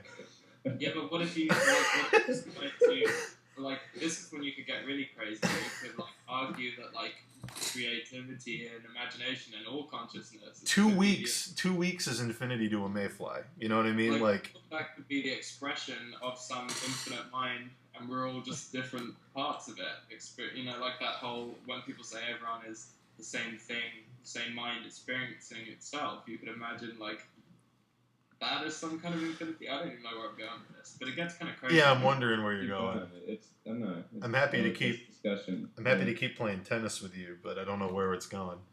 Yeah, let's move on from the mayfly. It's not about the mayfly. The mayfly is just my proof of concept. That infinity is only defined by the limitations of the brain thinking about infinity. It's different. You could wonder if maybe the only thing that limits consciousness is the fact that any physical structure that can kind of experience it subjectively, say a brain or a mind, seems to our understanding, exist within the physical universe, and due to the kind of theoretical heat death of the universe, there's no kind of structure that in current science you would argue could exist forever, because eventually it is the fate of the universe to be reduced to a featureless mass. So even imagining some kind of greater intelligence than a human, like, you know, if you think about a human as just a collection of nitrogen, hydrogen, carbon, and whatever that's found a way, you know, it's a small blip in the universe that's found a way to become aware of itself. You could theoretically imagine an entire solar system becoming sentient, or like what if a whole galaxy become sentient? No, yeah, it's definitely reasonable. Yeah, because a human is just matter and energy, and like, you know, you could there's lots of futurologist people who speculate. I mean, it's the same thing as like bacteria is alive, and we're the size of the galaxy to bacteria, so the proof of concept's already there. Yeah, I saw someone who there's a lot of futurologists who argue that if humanity created a sentient AI, the first step it might do is convert all of the matter of the Earth into a sentient. Like, it might look at us as just matter to be used, resources, and it could turn the whole planet into a thinking thing. And then you could imagine theoretically, if a human is like a blip within the galaxy becoming self-aware, you can imagine the eventual goal is for the whole universe to become aware of itself in a sort of increasingly complicated situation. That's a weird thing, because the universe can't become aware of itself because 99% of the universe is a void. There's nothing in it to become self-aware. The only things that could... That's the thing. Space is the lack thereof. So we don't exist in the universe. We are the universe. There's no... I'm saying there's... In the physical universe, there's no material in most of it. There's more nothing than there is something, always. Yeah. And you could almost start to, like, imagine that, like life and creativity is like trying to order and fight entropy. When you make a painting, like, you spend all the energy for keeping your body alive and for thinking about it and all of that just to put together a bunch of arbitrary, you know, whether it's organizing energy on your hard drive or it's moving greasy dirt around with hairy sticks, which is what a painting is. You're like putting an extraordinary amount of energy into ordering some matter into like a very specific way. Like, that's what a painting is. You could say that's like almost like a power seeking thing, though, moving matter in a way that you want. Yeah. And you say it will happen, and it happens. Like, one of the main forces that people like to discuss philosophically is the idea of entropy, and that the general tendency of things is to move from organized systems to more disorganized ones. Mm-hmm. So, like, there's 1,000 ways to drop an egg and watch it smash into like an almost infinite amount of smashed eggs. But to get that egg requires to put in a lot more energy. You have to have a chicken that can grow at cellular, you know, like... Well, that's the thing, is that everything in the universe is based on a balance of ebb and flow. It's organization and disorganization. Things can become disorganized to a point before they have to elasticize back to organization.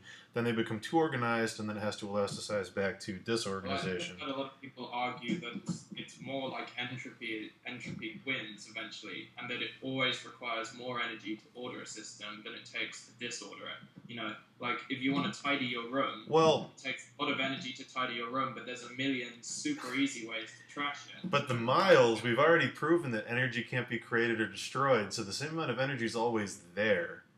It doesn't matter if it's potential or kinetic. Okay, matter is energy, so, like, the whole point is energy becomes more and more disordered.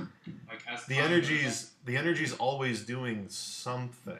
You know what I mean? It's not less and less organized. Like, that from the moment of the Big Bang, some people are arguing like the creation of planets is like a momentary blip, and people talk about the heat death of the universe, which is the eventual fate that it'll just be a long featureless mass because of this one rule, which seems to be you have to put more energy into order a system than you have to put into disorder it, which is what makes painting so interesting and creativity so interesting. Because in a sense, it seems to be in like conscious life, we seem to want to order things, which is in a sense like the very essence of what makes us a living being. Like even your body eventually loses the war of entropy. That's why you die. It's too much effort to keep your DNA intact. Like chance eventually reduces your body to like an old person and then you die. So entropy wins against the human body. And so like it's kind of strange that we have to thought work. In that method of thinking, to you, was the Big Bang order or disorder? Was it creating something or destroying, or was it creating something or destroying something, or can it be both? I've read some great fiction about it. There's a really great short story. Because the Big Bang was definitely the beginning of order, and it was definitely a huge disorder. Oh, there's this fucking... Oh, you've got to read this thing. You could also say it's the beginning of a lot of disorder as well. There's a great story. There was this short story I read where it's a race of people. It's like a race of beings, and it skips forward millennia at a time in their attempts to try to create a supercomputer that can like answer the question of what being alive is about.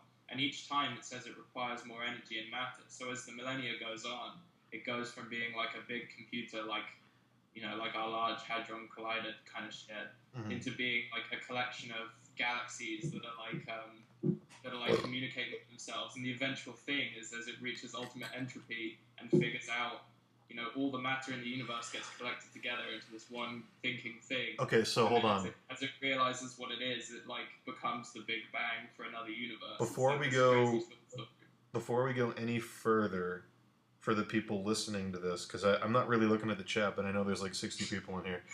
You're using the word entropy a lot. For the sake of the audience, please explain to them what you mean when you say entropy.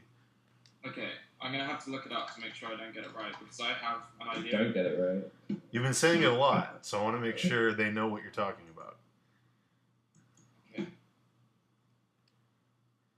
Well, don't look up the Wikipedia article, because that's hard to understand. In information theory, holy shit. Did you get it wrong? No, I don't think I got it wrong. I just think it's like maybe I did, but I've heard people describe it as the level of disorder in a system at the absolute simplest level. And here's the thing. One of the ideas involved in the concept of entropy is that nature tends from order to disorder in isolated systems. So that's the point I was getting at. Okay. It's that in like an isolated system, things tend to move from being ordered to disorder. There seems to be that tendency, and like you can really understand that in an everyday context. Like, right. You can take a plate. It takes no energy to just let go of a plate and watch it smash. There's a million ways it can smash, but if you want to form that plate, the amount of heat you have to put in, and then like the effort of a person required to like sculpt the plate and all of that stuff. Mm-hmm. You can like visualize that it takes more energy to order something than it takes to disorder it, if you know what I mean. So I'm talking like some people extrapolate on that. But again, the biggest the largest event of energy in the history of the universe was something being destroyed, but also being created. Yeah. It was Big Bang. There are a lot of like. So there's a parallel. That's the weird thing. Smaller timescales. When viewed from smaller human timescales, it's like you can't understand it properly. Like obviously, like the entire creation of a solar system might be a momentary victory for order. Like the planets come together, but eventually the sun will burn out, and eventually, then these planets will get scattered away, and like that kind of thing. Like, and it sort of always tends, in the long run, when taken on a universal scale, that things tend towards disorder. Right. That seems to be like the principle, and philosophically, it has loads of like really crazy implications when you think about it. Well, philosophy only exists in the human mind, and as far as we know, the human mind is so... In comparison to the size of the universe, the amount of brains there are is like nothing. So philosophy doesn't even really exist. So, It's not to try and, I don't know, I feel like we need to bring this back somewhere. I was thinking about on one if we had the thing of downloading experiences, think about how much we'd be able to develop this idea we have at the moment where we we don't try and reinvent the wheel anymore, we build on what other people have done, and that's how we've come so far. It would, instead of just like learning someone else's work, studying for years, you could just almost become them, become multiple great scientists that have come before you or something, and yeah, I mean, it's we the would line. have the smartest people ever, but we'd also have a really creepy thing like in Dune, where there's Okay, so like children who have lived multiple lifetimes.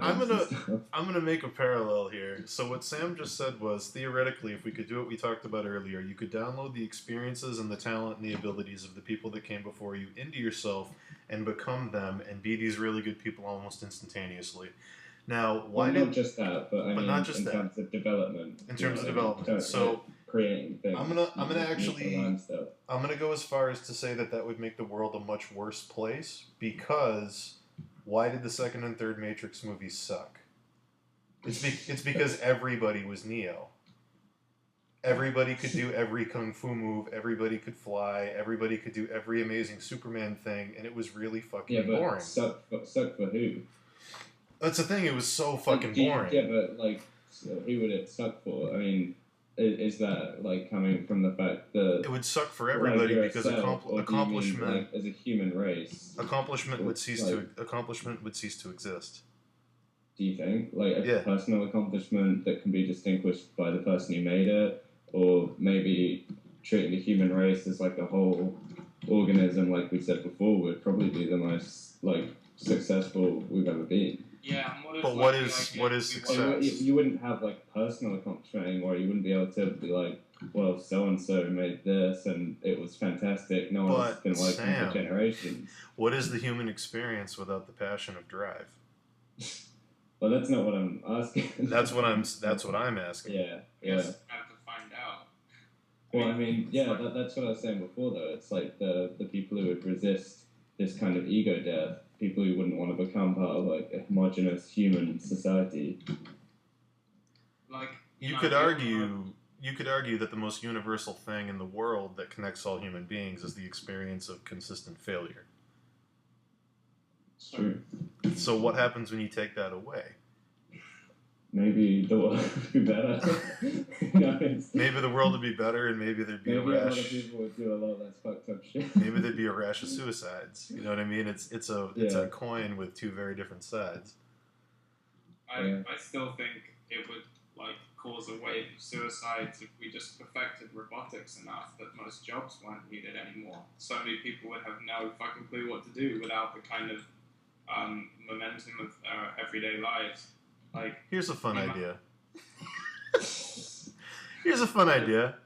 Okay, so we can't understand brain disorders because to fully understand a brain disorder, you have to have the disordered brain. Okay? Oh, no. To understand a brain disorder, you have to have the disorder, because you can never fully understand it unless your brain is broken, but if your brain's broken, you can't look at it objectively because you're in it. If you can program experiences and map the brain, like we've been talking about, theoretically you'd know enough about the brain to plug in autism and be autistic and then unplug it and be normal again. How the fuck does that work? Well, think about that though. If you can unplug autism, why wouldn't you be able to create a normal simulation for people who have it? Exactly. But pretty much every mental disorder. Think about having a functional brain that is able to understand an unfunctional brain by experiencing it and then coming back to being functional. This whole ability to oh fuck. Right? I've blown my mind. I think that's good though. I think it's like the same question as you can't understand the concept of nothing because no matter what, even thinking about it is something. So how do you go to that extreme and then come back and talk about it objectively? You can't. It's impossible.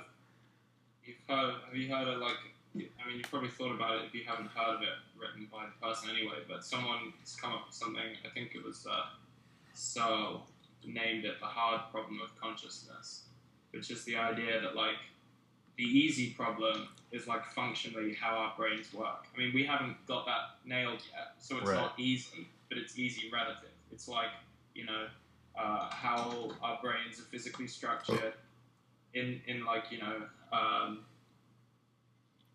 how we're wired, essentially. And the hard problem of consciousness is what gives rise to subjectivity. So, like, the idea of we can figure out, like, how a brain works, but it's very hard to define why we then all get our own subjective realities because of that. So it's like he illustrated the point with a bat. He said you can understand everything about a bat's brain, and, like, well, he didn't, but someone did to illustrate the point.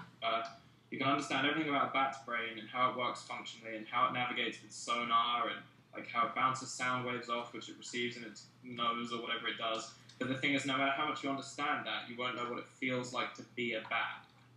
Because that kind of seems, like how you said we know about autism, but we don't know what it feels like to be autistic.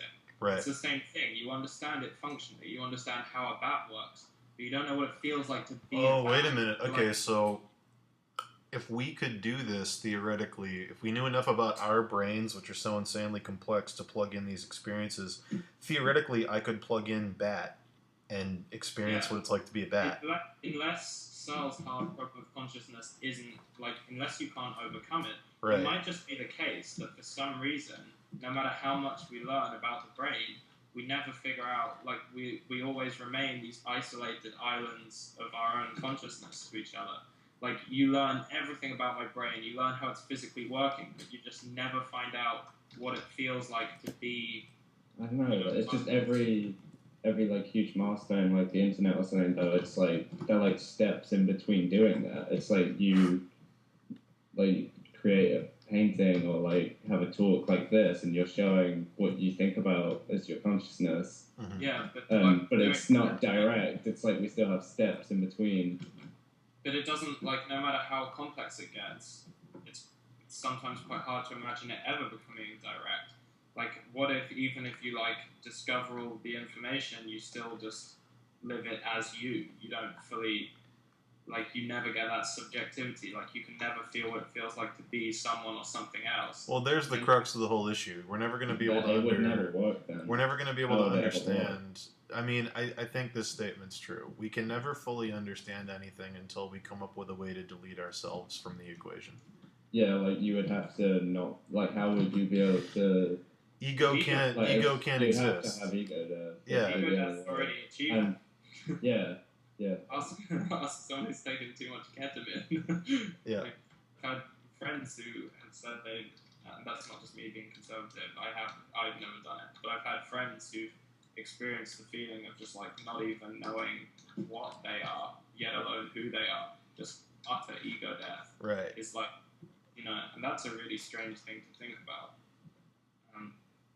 I mean, it is. You wonder if we'll be able. It would be really interesting if you could simulate a lot of these things that people have done with drugs just through technology in the future, without the risks of putting, like, foreign chemicals in your body. You know, it would be very interesting if, like, you could imagine people looking back on, like, you know, like a heroin addict and being like, wow, they injected themselves with poison. Now I can just download the feeling of heroin. Right. But would it have the same effect? Would people still just lose their lives to it? You know, that's an... And when would... I mean, are you kidding me? What this would be happen to the physical world. If we could do this, it would be the new heroin. There's no doubt. Yeah. People would be addicted to not living an actual life. Yeah, but what would happen to people's bodies? Like, what would happen to the way our world looks? Well, Sam, I believe they would waste away. Oh, God. Yeah. A handy painting to illustrate it. Well. Oh, is that your piece on not masturbating? That's the one. Was that the one, your anti-masturbation piece? Oh, man. Yeah, that was my anti-masturbation artwork. I like how those guys... Because you're huge in that community, and then when someone else exposed it, you were like, fuck, they're gonna know. I like how in one step, fuck. those guys deleted all the credibility. Like, it was in a slow step. Like, first of all, I saw that in our pics on Reddit. I thought, oh, that's cool. People had some interesting things to say. It's in pictures. Then I came back and it was in our Futurology, which I liked, because Futurology is a really interesting subreddit. And then I get a link from Frank, like, yo, dude, I found your painting in NoFap. And I'm like, what? And I go in there, and a bunch of people are, like, using it as inspiration to give up masturbation because they thought it was an anti-pornography painting or something. Like, I mean, I guess it's not really wildly off the mark, because that is kind of That's what people would do. the feeling I wanted. Is they were just like, yeah, well, the idea of replacing real experiences with technology was making me uncomfortable, and that's what I was doing with masturbation. And I was like, well, I guess that's cool. I mean, it is cool that people like can relate to it in personal Would people ways. still jerk off? Do you think it's the chemicals in the brain that makes it feel good, or the physical act of jerking off? Like, jerking off is just giving a hand job to yourself. Yeah, but I mean, do you think Like, you do you have think a people still would? like, you are giving a dick a hand job. It's just that it's yours. That's not what I'm talking about though. Just saying. I'm just saying that. You're just quoting Duncan Trussell. Yeah. Yeah. But yeah, like, I don't know. I don't know how the science of that. It's got to be like, what is it, guys? I'm sure they've researched that 100 times. Like, they probably know exactly what chemicals it is. Yeah, but I just wonder if, like, maybe it wouldn't be as good, just not physically. Maybe it'd be like, actually, I just preferred it when it was just my body. I don't know. I don't know. I don't think it's that great. Like, physically, light some candles. What? Well, it's That's not like definitely the most romantic experience. I think if you could just replace it with it's like, definitely more about the chemicals than the physical stimulation. yeah, Okay. it's not about eroticism. Proof of concept is the very real thing of having a wet dream. No, yeah. There's no physical stimulation involved. But you do physically ejaculate. You do, but the brain causes it, not physical stimulation of the penis. Yeah. I've never had that. Yeah, I've never actually had that either. You probably did when you had puberty. Most people No, I had remember. I never had one. People like, just tell me about them, and I'll be like, I wanted it to happen. yeah, I'm saying. We'll look it up. It's a real thing. It would happen. One day. You'll get there. You'll get there. What's that one thing? Just try not to look at yourself in the mirror, so you don't turn yourself on when you're naked. There you go. That's my problem. That was so fucking weird. I remember that. Should probably talk about what that is. Alex said, oh, sorry. I was going to say, Alex said you should repaint your piece and make it the guy dreaming of fondling a stick. There you go. What would that even mean? Like, why masturbate when you can just experience masturbation over and over again? He would be like the least ambitious dude ever. He's like got access to simulate anything, and he just is so lazy. He just simulates masturbation. Why masturbate when you could think about masturbating? You could be someone else masturbating. He like he doesn't go for like the perfect fantasy or like an ideal woman or like a creepy ex type thing or anything like that. He just goes like, I'm just tired of jerking off, so I'm just gonna waste away while I simulate jerking off. Yeah, that's the one. That's true rock bottom. Yeah, it's like it's the bottom, the absolute bottom. Do you think maybe you would like just try it one day just to see if you could? It's like, well, I could do anything, but I could do that. Like, it would be really weird. I should try it. I'll simulate that I'm Miles jerking off. There you go. And then come back and try and live my life. Yeah, talking about the wet dream thing, for me, sex and dreams is like eating. It's like when you, do you ever have dreams where you're where you're at like a buffet and you're like so excited about eating food and you're like literally manically shuffling it in your face? Okay, so how am I the fat? How am I the fat one in this conversation that I've never had that dream?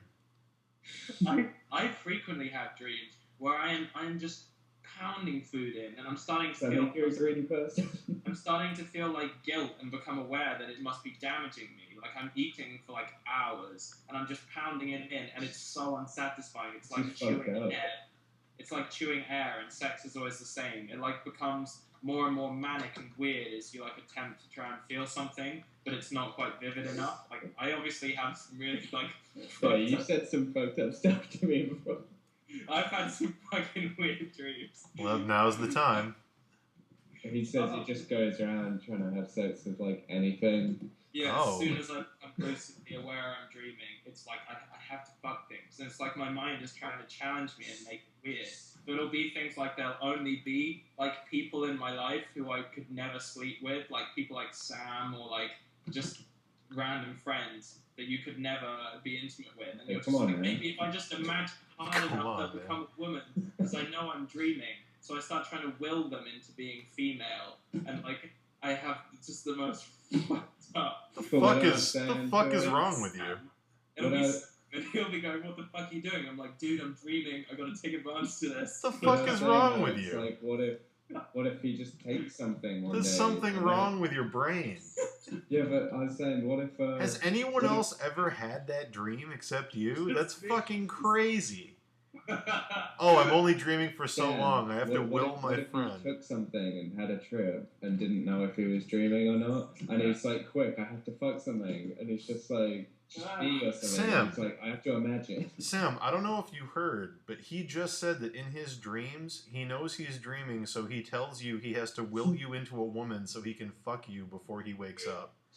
He just said that to you, and you're still in this conversation. Yeah, we've had this. What is wrong with you, Miles? Because no other like entity is there, and I'm very aware it's a dream. And you know how characters switch, and like sometimes it works, sometimes he just becomes some random woman. What the fuck is wrong with you?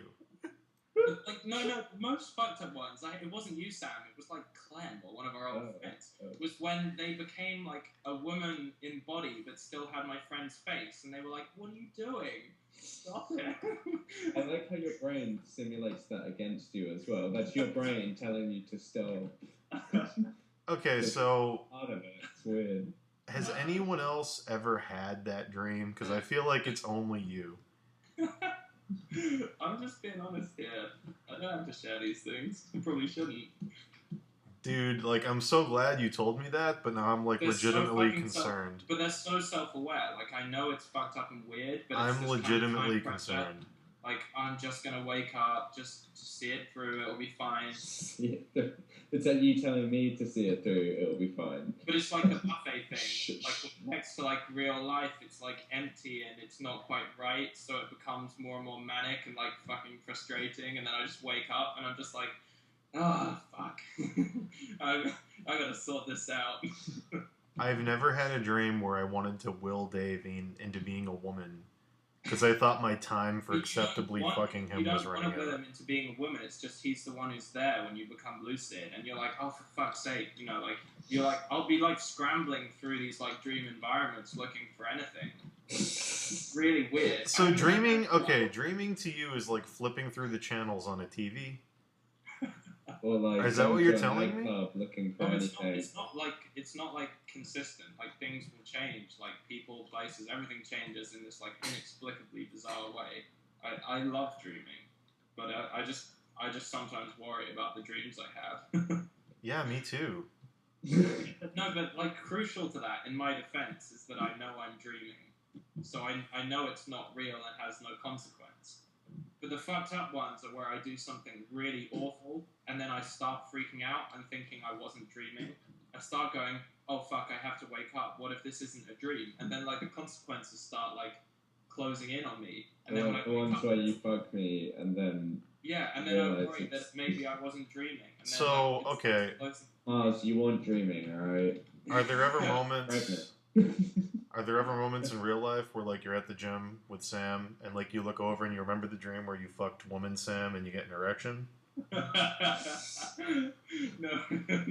Are you sure? You're not just lying to me to save face right now? No, by this point, you know, I'm so far in, I might as well just be honest about all of it. And you're like, Sam, ignore the erection. I'm just remembering woman you. It's nothing personal.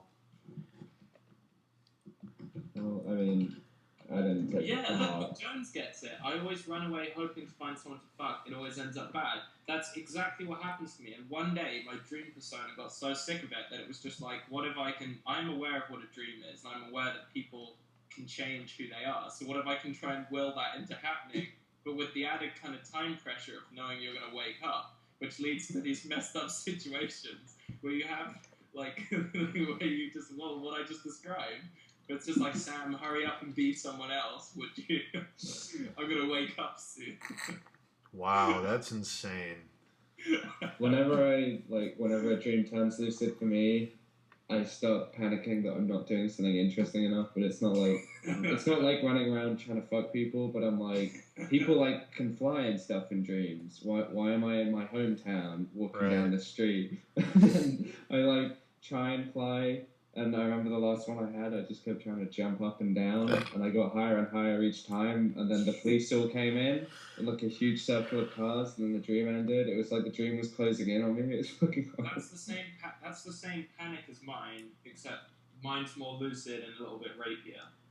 A little bit rapier. Way different, alright? It's the same feeling of I need to do something before I wake up. Okay, so I had a dream not long ago that every step I took was like I was on an invisible staircase, so I kept going up about half a foot. Every step I took, I was increasing in elevation about half a foot off the ground. And when I tried to turn around and go down the invisible staircase, I kept going up. So every step I took, I kept getting higher and higher. But I was afraid of heights in the dream, and I was mortified, and I started panicking, so I started trying to run for the ground, which shot me way up into the sky. And I woke up short of breath. Terrified. I love realizing that you did it to yourself afterwards as well. You're like, that was my own brain, and then you're just like, fuck you. You're fucking jerk. Sam, I'm connecting with a stranger. McJones says, I've totally had sick incest dreams that didn't start off that way. It's horrible. The person that ends up being a relative or some shit. It kills me.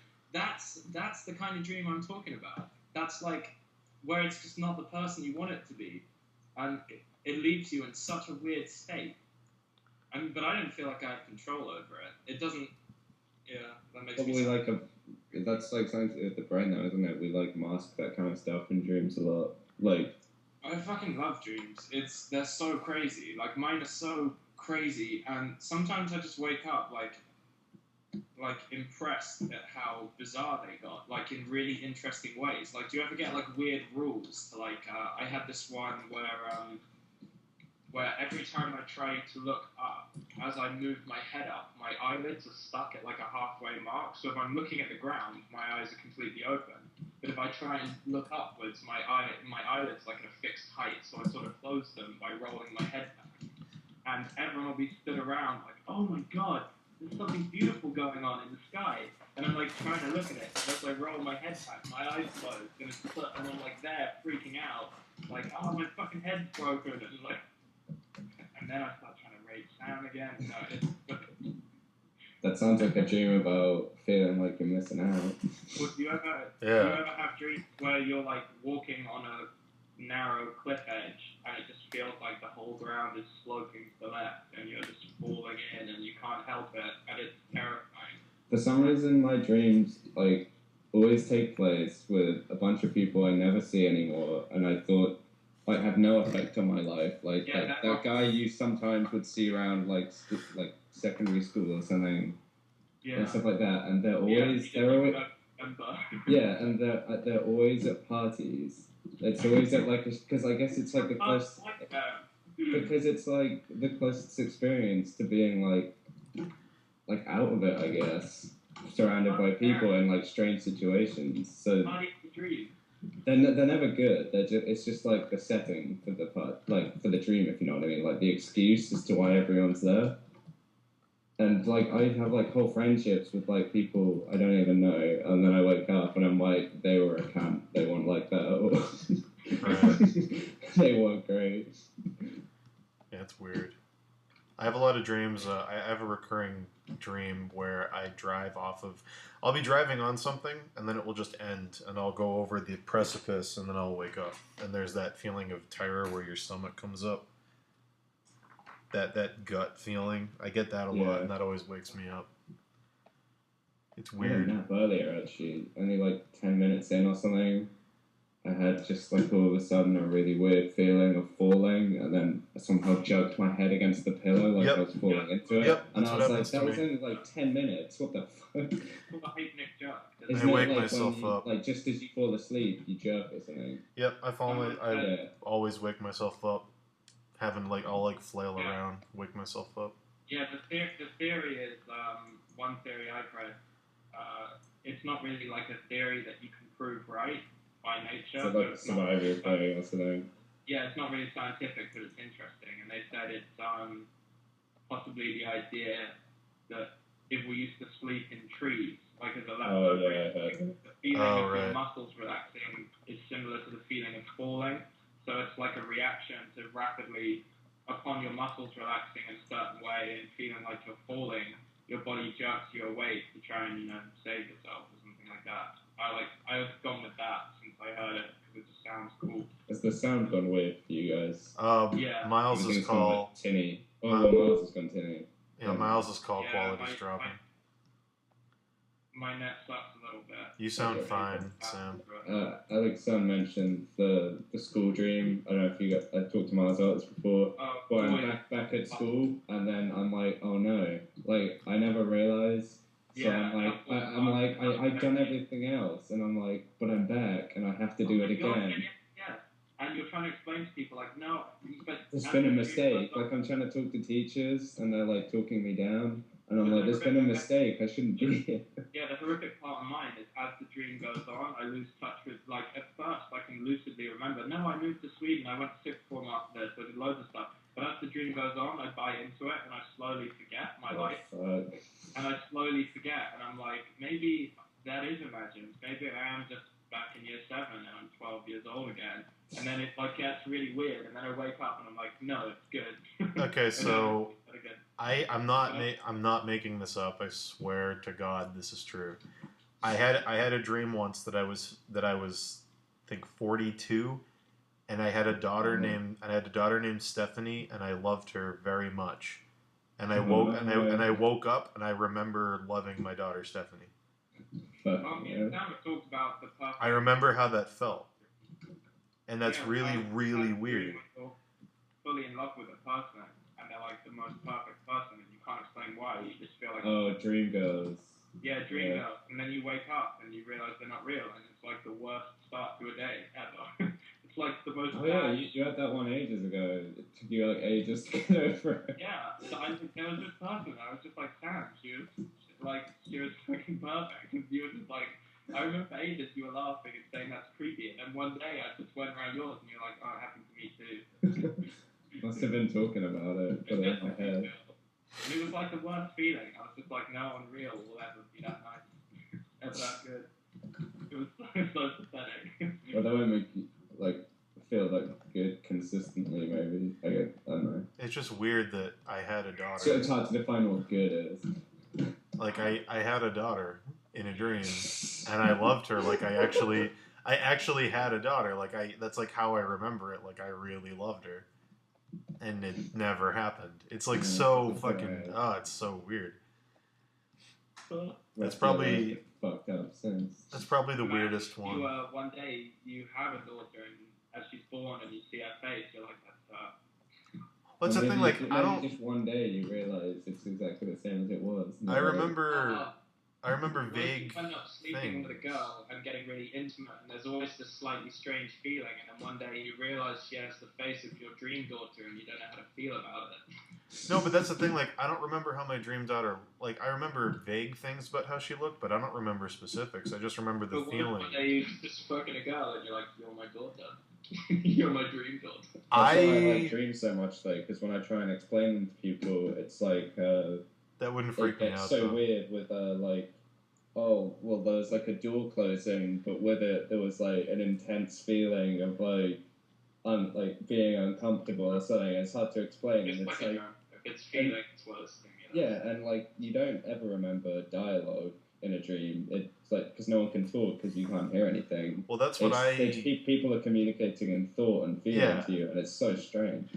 That's what I think Deja Vu is. I think it's your brain taking dream data that you've processed down into your subconscious and plugging it onto something that happens in real life that's the closest approximation to that. I think it's your brain recycling garbage basically by putting it onto things that are an approximation of what you thought. Like that's what I. If you think about it, like if your whole reality exists within your brain anyway, then like the feeling of having already experienced something is just a feeling in your brain, and there's no reason you can't just have that feeling without it being true. In the same way that in your dream she was your daughter, but you know, she wasn't. But you had the feeling of a daughter, and it's. Well, it's the thing that like for every one dream you remember, there's probably a million that your brain had a split second of and then processed down and got rid of. Yeah, it's still in your subconscious. You know what I mean? Like it's gonna come out here and there without you realizing it. Maybe we don't even need like a huge homogenous thing to become like a better race. Maybe if we were just able to tap into those experiences. That are in dreams and treat them seriously, that would be like a huge thing. Dreams are a great way of going into that example going on earlier of consciousness is infinite. Take a dream, like any specific dream, like you were saying, when they become so abstract that you can't explain them outside of the present moment because language no longer captures it. You like wonder if there's a kind of almost infinite amount of those like indescribable moments that are theoretically possible. That would be an interesting bit of simulation. And I think that would be the next true art form. It would be like creating just these short like moments that people can have, and they just have like this profound effect on you. You know, I think we'd probably be able to create like the most beautiful thing ever. You could make a combination of the feeling of like rain on a certain morning with like the aesthetics of a horrific, fiery pit merging into like the face of a cute puppy, and just like all of it. You could just make the most ridiculous stuff and just turn it into something that, like a dream, while it's happening to you, it's just enough, just vivid enough that your brain believes it. Right. And you have like a second of experiencing it, and that would be like the ultimate awesome art form.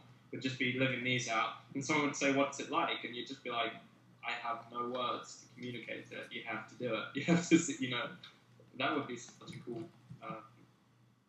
It would be like what people try to do with drugs, but in a repeatable way. You could like make an experience that you could share with someone truly, which would be really awesome. I had a dream that the shed behind my parents' house was on fire, and me and my brother were watching it once, and ever since I've wanted to burn it down. It was so beautiful in the dream that ever since whenever I go home and I look at it, I'm like, God, I just want to burn it down. I've definitely made like decisions to do with like relationships and stuff. Oh yeah, that's what's it. When it like bleeds in, like you can wake up from a dream about someone and feel a completely different way about them. You just don't like yourself in it. Like when you're like lying and saying you like someone more than you do or something like that, and then you have this dream, and in the dream you're just like, I don't like you, I still like blah blah blah, and you're just like, well fuck, that made it clear to me, you know? Right. Like when it's like that, you can't ignore it. Sort of feeling. Not all of us lie to people as much as you do, though, Miles. So I just lie to myself. Might be specific to you.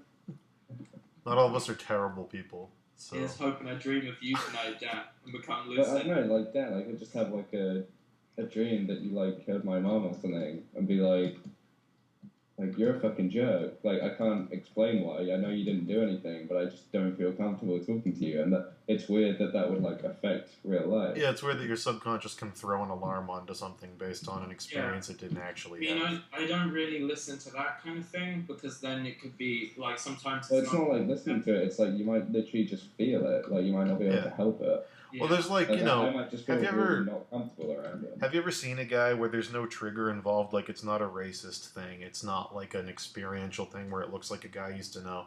Where you just meet a person and you're uncomfortable. Like you haven't even talked to them yet, and you're like, I don't like that guy. Yeah, like that. I don't know what that is. I'm wondering if that has something to do with it, maybe. Like, because that's definitely happened to me where, like, I'll just see somebody and I don't know anything about them and they're just a normal dude and I'm like, I don't like that guy. It's just a weird thing. I think also, though, this is not really that relevant, but people have such a sense of entitlement when it comes to people liking them. Yeah. It's like, sometimes you just don't get on with someone and that's fine, but, I don't know, it's weird that some people can't. I like how fast that hole gets dug too. Where they're like, "Why don't you like me?" And I'm like, "Well, you asking me that made me like you even less." Yeah. So it's kind of weird. Like the people that I dislike the most are always people who have flaws that are like synonymous with my own. Oh yeah. Like I talk too much, and when I meet someone else who talks a lot, I'm just like, shut the fuck up. It's me at the grocery. Within 5 minutes, I'm just like, oh my god. It's me at the grocery store going, look at that piece of shit while I buy like Doritos. Like that's all it is. It's just projection. I'm like buying a cake at the store and I'm like, oh look at that fat fuck. And I'm like, oh right. Yeah, dude checking himself out There in it the is. mirror at the gym. I'm just like, what a fucking vain prick. Then I just turn back to the mirror and I'm like, I'll give you some curls, man. Like, I'll see these hippie dudes come in and I'm like, cut your fucking hair. And then I'll be like, oh, right, I have a foot-long beard. Oh, it's so much easier to there it hate is. what's familiar and, like, it's like insecurity about this. Yeah. And it's nice to know that when someone, like, inexplicably hates you, you're just like, well, they haven't known me long enough. Yeah, at least it doesn't matter. It's probably just that they're the same. Like, if someone comes probably up... just that we have a lot in common. It's like if someone meets you and within 10 minutes it's like, you're an arrogant jerk. You're like, yeah, so you have issues about your arrogance as well. Right. Like, Oh yeah, but I think then they would probably like you even less and walk away. yeah, there's enough people. Yeah. Just like some different ones. Yep. Can lose a few. Yep. I like when people reveal those personal experiences without intending to. That's always the best. Now. Fucking your best friend. Well, it's like have you ever talked to a girl and you're like, oh yeah, you look nice today, and they'll say something insanely out of left field like, you're a fucking womanizer. Like I'm not just my body, and you're like, okay, so who either broke up with you or raped you, or like what happened? Like what happened to make that just come out of your mouth? Like I didn't say anything offensive. Like what? That's why I try not to get mad at people when they do stuff as well, though. Like, oh, you look nice today, can launch a tirade out of somebody, and it's Yeah, like, but there's what? definitely a difference between like someone's motivations for something and their actual fault for doing it, though. Right. Like, see, I don't know. Obviously, I think people should be forgiven for doing a lot of like things like being a jerk or whatever, but it's really no excuse.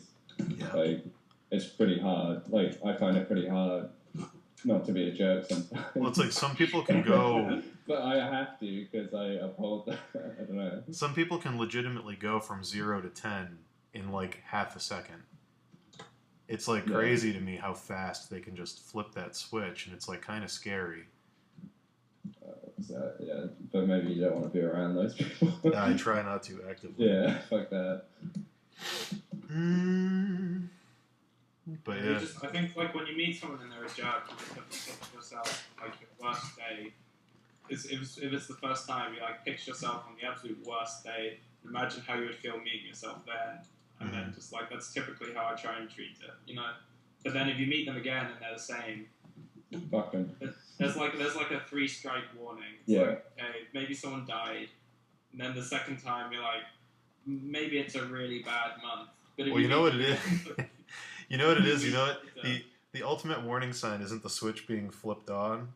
It's them flipping the switch on and then turning it off again instantly. That's what scares me more than anything, is when I'll be like, oh, you look nice today, and a girl's like, who the fuck do you think you are? And then 2 minutes later, it's, oh man, you know, I'm really sorry I said that. You seem like a nice guy. It's like, that's the crazy. That's you're out of your fucking mind. Like, I get it now. Like, you're just out of your mind. Relevant. Yeah, that's... Oh yeah, yeah. Yeah. No, I'm not so sure. Maybe. Yeah. But just that kind of whole manic thing is a little scary to be around. Yeah, I don't like when you start like making like I definitely tend more towards blaming myself for weird interactions than other people. Like I'm more likely to think I made it awkward than someone was just an asshole. But I'm trying to do that less and less recently because sometimes you just like some people like you know if I go hang out. You meet some people and you know when you just leave it and you're like, they're a great guy. Like some people who have social skills will be able to like you can both read what makes each other uncomfortable, and there's really no reason that any like first interaction with someone should ever get horrible. So like if you meet someone and within knowing them for like 5 minutes something really awkward or tense happens, you like know immediately either they couldn't see that coming or they're just like fucking they love the drama of it. So I like the opposite though that you just mentioned though, like sometimes when you just like leave a conversation and you're like, fucking great guy. Yeah, some people can just do that so well, you know, like from the get-go. Yeah, and then you realise they played you like a violin for the whole conversation just to make you feel good. Yeah, it's good. It's a good thing. It depends whether, you know, if they're a sociopath, that's terrifying. But like there's a kind of intelligence to knowing how to get on with people, and so, like when you meet someone and they just make the whole thing extremely uncomfortable. Like this might be specific to me because I went to art school for like 4 fucking years, and like the worst people in the world tend to go gravitate to those places. But like, have you guys ever been to a party where there's like a dude who's like, you know, he's all dressed up and he's at the party, but he's just like brooding, staring at the floor, like, you know, I came to this party, I decided to dress up. I knew I was going out in public, but I'm going to stand over in this corner and make everybody wonder what the fuck's wrong with me. Yeah, that's me 2 years ago. Yeah, and then it's like something will happen where like someone will ask them what's wrong, and they'll like throw their beer on the ground and like stomp out of the party like, you don't even fucking understand. Like, you know, they're only there to make a scene. That's how I. They're only there to make a scene. That's the thing is like those people are the worst humans. Like I don't understand that. What is it? Duncan Trussell, who's saying, still just out of wanting to be loved. Yeah. Misunderstood love. It's victim mode. Why do things happen to me? But it's like, why do you consciously dress up and go out to a party and just inflict that on other people that have nothing to do with it? Have you ever been like a child wanting attention? It's the exact same thing. Yeah, but let me tell you what they're saying in their head. They're saying, I put all this effort into dressing up life and still no one's coming out of it to talk to me. Like, I am so unlucky. Why do people hate me? Look, I even dressed nice. I'm here, I got a beer, I turned up, didn't I? Why am I not having a good time? Oh, why is it so hard being me? Like, so, everything for a person like that is they're the victim of it. Here's how insane it gets, and this is what drives me fucking crazy, okay? So they dress up, they go to the party, they ruin the party for everybody there, they make a big scene, they go outside, everyone at the party is paying attention to them the second they don't interact. Everybody's paying even more attention to them when they go outside, and then people actively try to talk them out of it and tell them not to go home, and, you know, oh my god, you know, what's going on, I'm worried about you. And then they go home alone because they decide to leave the party after making a scene, and then when they get home, they're like, I'm fucking alone. No one fucking cares. And it's like, you did that to yourself, you idiot. Like, I don't get that. I don't understand. The victim mode is a completely self-fulfilling prophecy. Yeah, exactly. It's like as much as they want to, like, oh, I'll push people away and they'll keep pushing back, but then eventually it will just be like, oh, everything that, like, I told myself, like, how things were in my head, it's ended up like that. Because I acted in the exact way I should have in order for it to happen. And then you get those sociopath responses where sometimes you'll talk to them the next day and you'll be like, I can't believe you didn't follow me last night. And it's like, I wasn't going to follow you home. Like, what the fuck are you talking about? What if I had killed myself? Or, like, those responses. It's like, those people are the worst. It's like, what business do you have doing anything if you're that person? And it's like some more Duncan Trussell wisdom. My favorite podcast is the Duncan Trussell Family Hour. And he said, he said, we all like to have an Elliot Smith phase. Admit it, you know, we all do, where we all just get into that kind of self-absorbed depression. He said, but you have to admit to yourself that deep down, it's completely masturbatory. Yeah. Like, it's like getting off. Yeah, it's emotional masturbation. We've had this talk. It's so true. And, you know, everyone's been there. Like, if you've wallowed after a breakup or, like... Well, it's like, it's like you need it. Like, part of you needs it, I think. It's just you have to know when to fucking stop. Well, it's the same thing we just talked about. Like, I hate who I was in high school so much, to such an insane, astronomic degree, that when I see other people being who I was in high school, I just hate them. so much. I can actually relate. When I see that dude make a scene at a party and go outside, I'm like, I want to beat the shit out of myself 13 years ago. It's like that's what it is. It's like I just want to. Yeah. It's the very worst. hard to hate things you Don't have understand. no understanding of. Yeah, exactly. Yeah, you're more just indifferent about those. Yeah. That's what it is, though. I mean, like, you have to make, like, okay, so something like racism is a distinction. It's not no understanding, it's misinformation. It's misunderstanding. But, like, It's like, it's the kid who goes outside and sits in his car and turns up the radio head just loud enough that other people can hear it. Like, I hope they fucking hear how sad I am. It's like, what? This is also exact. It's like, I hate it because I was that. That's who I was. See? It's like, it's so, like, oh, yeah. It's so lame that I'd be at the party when I was, like, 15, and I'd be like... No, we literally have a friend. Oh, yeah, that was we had a friend. This was We the had a whole friend who thing. did exactly that. Really? Like, yeah. Yeah, and he would have, like, he'd be, like, quiet all night, and then he would have, like, a huge, like, tantrum, like... And nowadays, he's super awesome. He's, like, one of my favorite friends. Well, yeah, you can turn it around. Like, I'm not that guy anymore at all, and I, like, hate myself for being that guy at any point in history. Daniel, he was a necessary step to the beautiful flower. Oh, shut the fuck up, dude. I want to fucking kill you. No, but, like, it gets so pathetic that, like, when I see that dude sitting inside not enjoying the party, I can actually see into his brain, and I'm like, he's thinking about which Evanescence song to play in his car to maximize the drama right now. He's going through the track list in his head. He's going through the track list in his head, trying to find the most powerful song he can use for this experience. For his Facebook status. He's flipping through his CD book in his head as he sits in the party, trying to find the saddest possible song. That song is so funny. Save me from the nothing Africa. Oh, fuck off. Like, I have this sad. it's like douche vision. Like, I can look into his head. I can see what he's doing. Like, I know exactly where he is. Oh, man, that's hilarious. God damn, it's so funny how badly wrong we get it. I know. Yeah.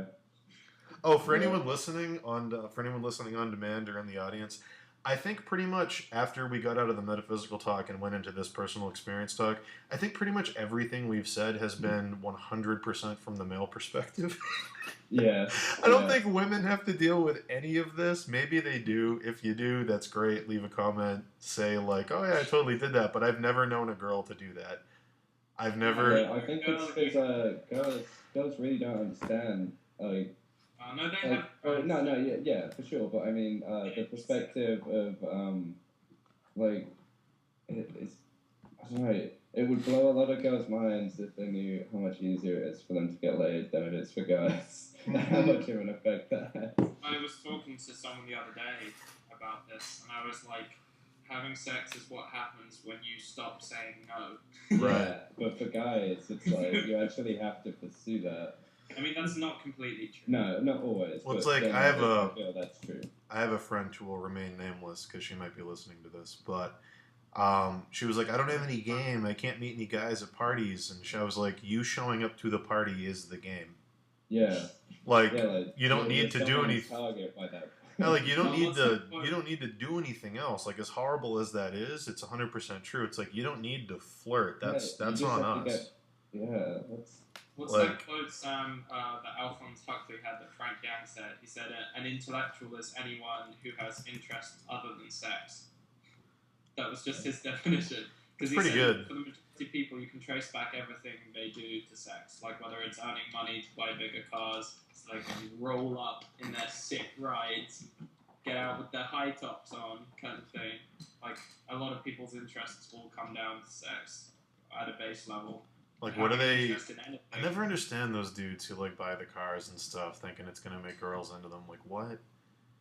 Because it works. Like, it Does works it? Yeah, but what happens afterwards? It's not going to get you anything meaningful, but you can't deny that, like, lots of people, like, get what they want from just being the douchebag in a car at a club, because there's going to be someone who's insecure enough to like But it. those are the dudes. Those are the dudes who like kill themselves at age 35.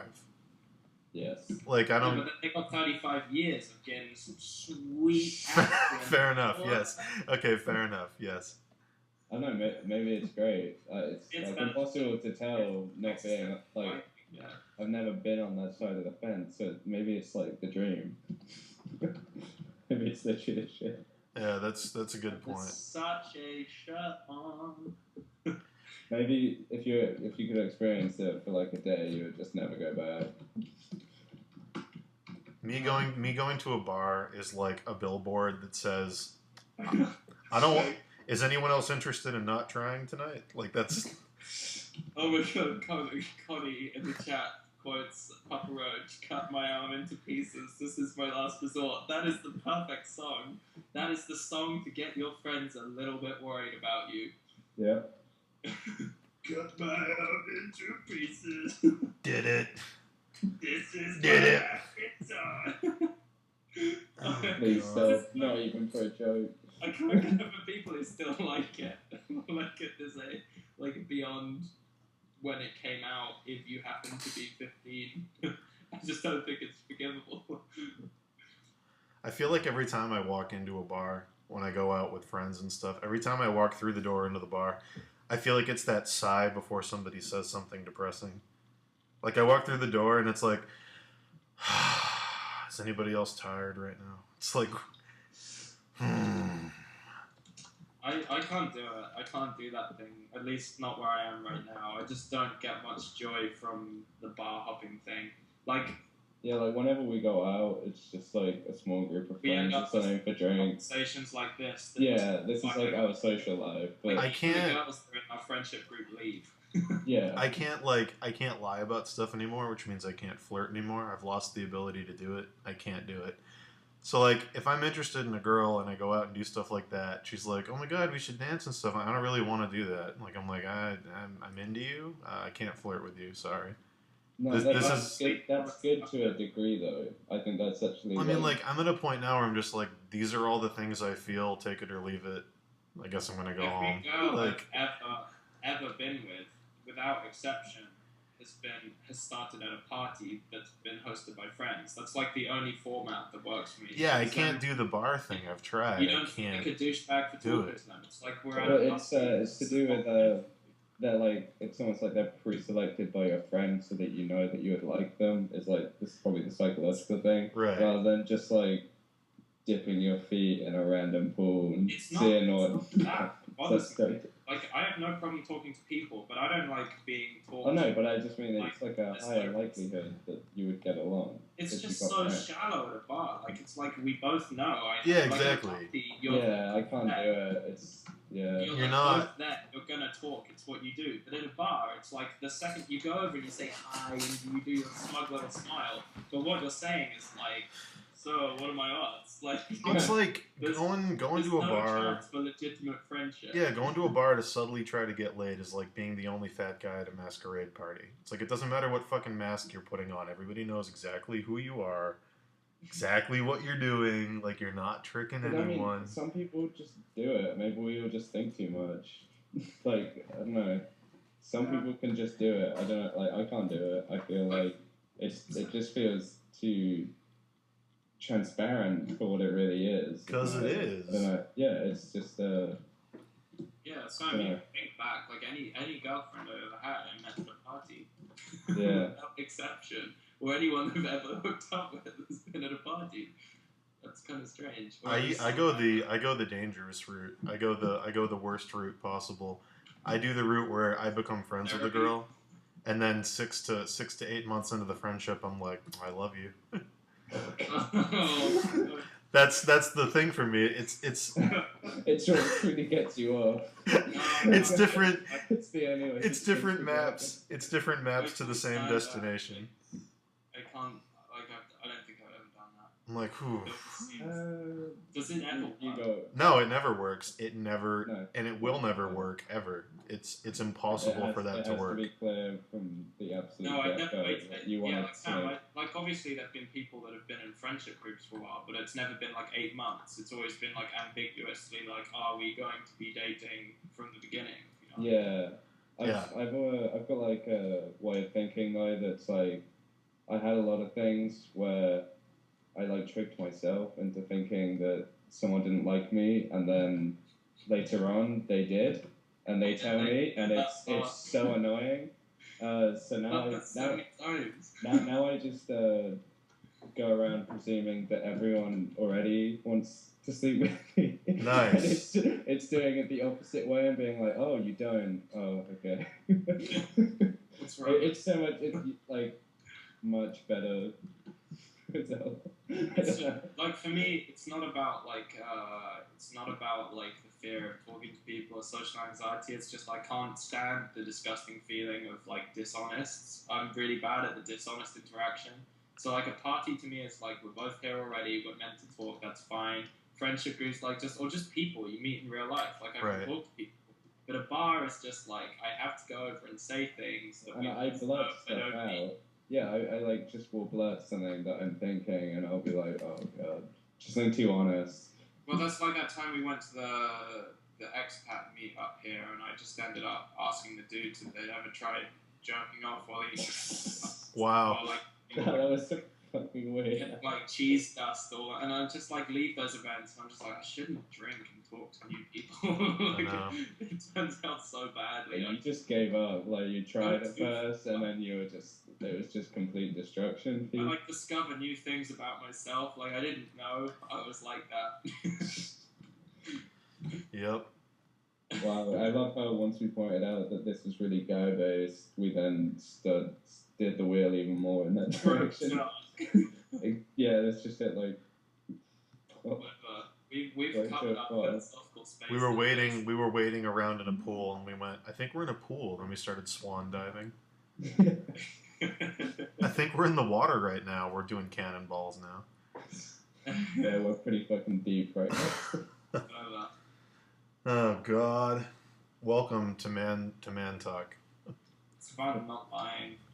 It's fun just talking your mind. Like I get so weirded out when people listen to conversations like this and they go like, "Oh my God, how can you think things like that?" And I'm like, I'm left with two options, and the two options I have to face are either that I genuinely am more fucked up than most people, or that most people just have trouble being honest. And I actually find that it harder to believe. So, or at least it comforts me just to believe that everyone's just lying.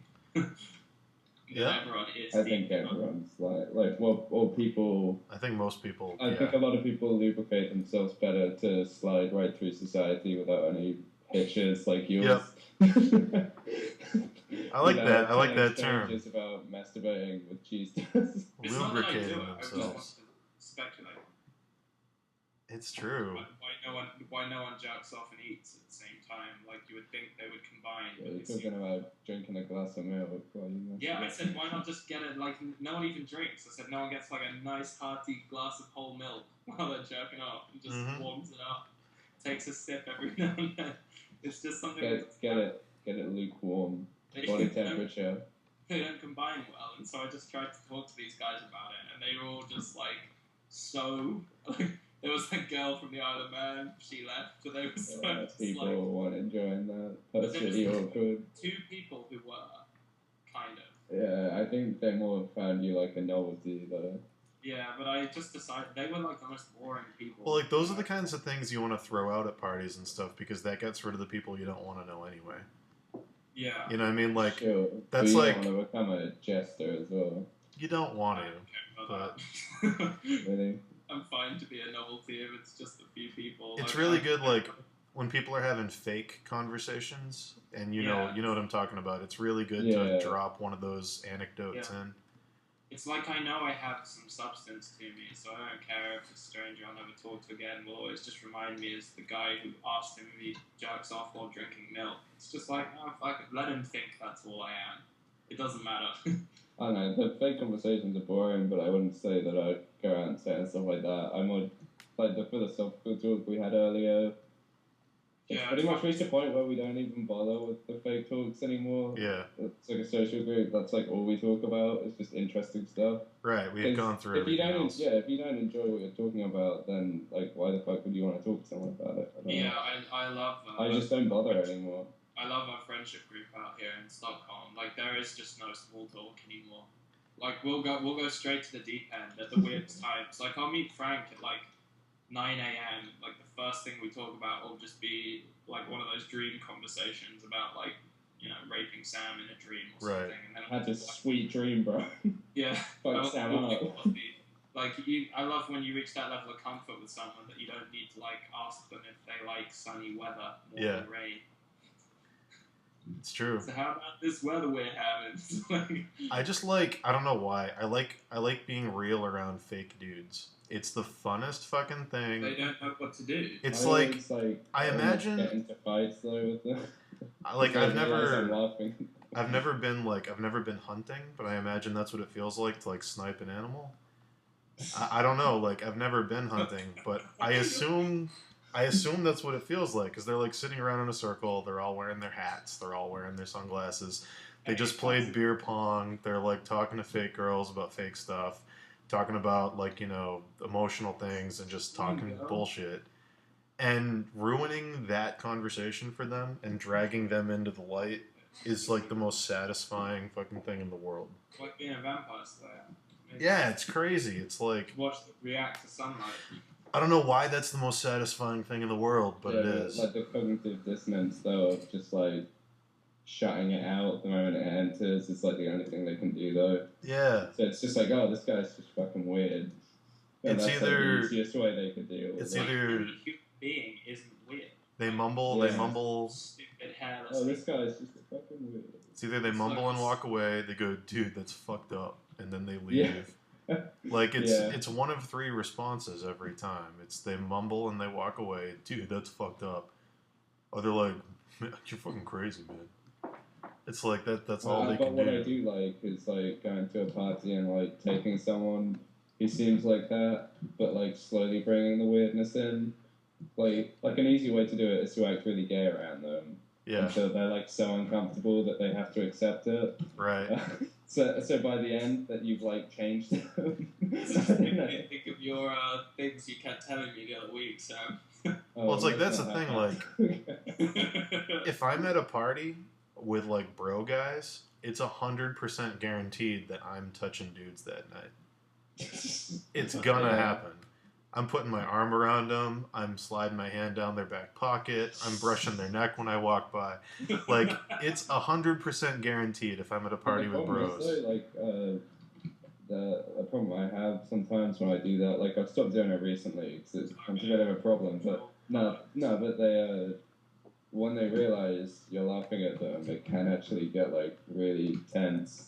But it doesn't. It never gets. Parties where I've almost gotten like beaten up or something. Well, I guess I've got an advantage. I'm like 6 foot. I've got like a huge beard. I'm like 300 pounds. Like no one's starting a fight with me. Yeah. It's never happened. Like it's never I once always happened. have to talk my way out, which is fine at the moment. But and also it's like maybe they're not just bad people. Maybe I shouldn't do that. I don't know. Like, I only do it to the fake ones. There's dudes who look like bros who are actually nice people. I've met them. Yeah, I just never want to, like, get the wrong one. Bro face. Like, bro face. Or maybe, you know, they just had, like, this group of friends since they were in school. Or bro face. I love that term. It's like blackface. It's just the bro face. They're in bro face. His jawbone's a little too good. I like that term because it's like I'm gonna go out in bro face tonight and trick some people. It's like I'm gonna go out wearing bro face. I'm gonna go out in bro face. Pop some collars. Dude, that's so offensive. That's a good term. I like that term. Bro face. Yeah, I can't. Anyway, back to the point. I can't do bars. It doesn't work. Yeah, fuck that. Bars are a great place to have a conversation. I just don't think. Yeah, bars are good if you're like in a group and then there's people near you or something and they seem interested. Then that can be fun. But I just the whole like go over approach someone Oh wait, we don't have anything in common. Sorry. I'm sure someone who's good at it would just tell us we sound like typical, unenlightened. What if I told you Beta there's a trick where within 2 weeks you could be picking up anyone you wanted? It's the secret they don't want you to know. The secret pickup artists don't want you to know. God. On it overnight. Please. Man.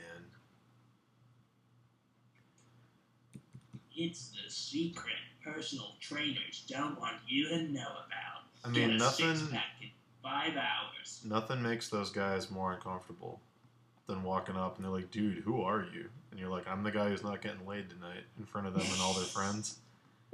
Nothing makes them more uncomfortable than just doing those things. You just did it in front of them. Yeah, exactly. Like when they're like, "Dude, who the fuck are you?" Like when you like enter their conversation and they get offended, just say something like, "I'm the guy who's not getting laid tonight," and they don't know what to do. It's like you drove your truck into the woods and you turn the high beams on and all the deer are like, "Fuck, shit, what? Oh, what? Oh my god!" Like it's the best thing to watch. It's so satisfying. They can't understand. I don't even know what I would do if someone did that. Exactly. I'd probably love that. It's it's like what would happen if you went outside and poured kerosene all over your head and lit yourself on fire? People would either stare and watch and not know what to do, or they'd be horrified and they'd run away. I somehow feel like that would be some kind of like what's code talk to know that they're the same as me. Yeah. It's like filtering out which ones. Exactly. It's like and which ones are bros. It's like putting out a submarine ping to find other submarines. It's like there it is. Thomas Barnes says there's bro guys at festivals who get their dicks out. It makes them really uncomfortable. What tents are you hanging out in, man? Yeah, where are you? The best tents. I just imagine that like there's only like just 2 or 3 people there. Like there's only a few of you. I'm just imagining you like passive aggressively using a glory hole. Oh man. Being in a stall and a bunch of dicks coming through the wall and you being like, oh for fuck's sake, now what do I do with this? Glastonbury and Reading. That means something to me. Those are the 2 big festivals in the UK. I know Glastonbury. I don't Reading know is like I went to Reading a couple of years ago. I mean, the lineup was pretty good, but I mean, you just like realize how like I didn't realize how dumb people our age are. Yeah.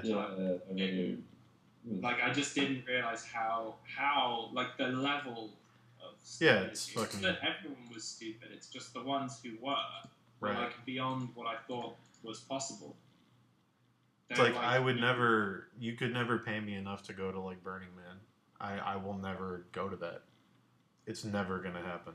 Like those people, the people that go to those things make me actively want to not live.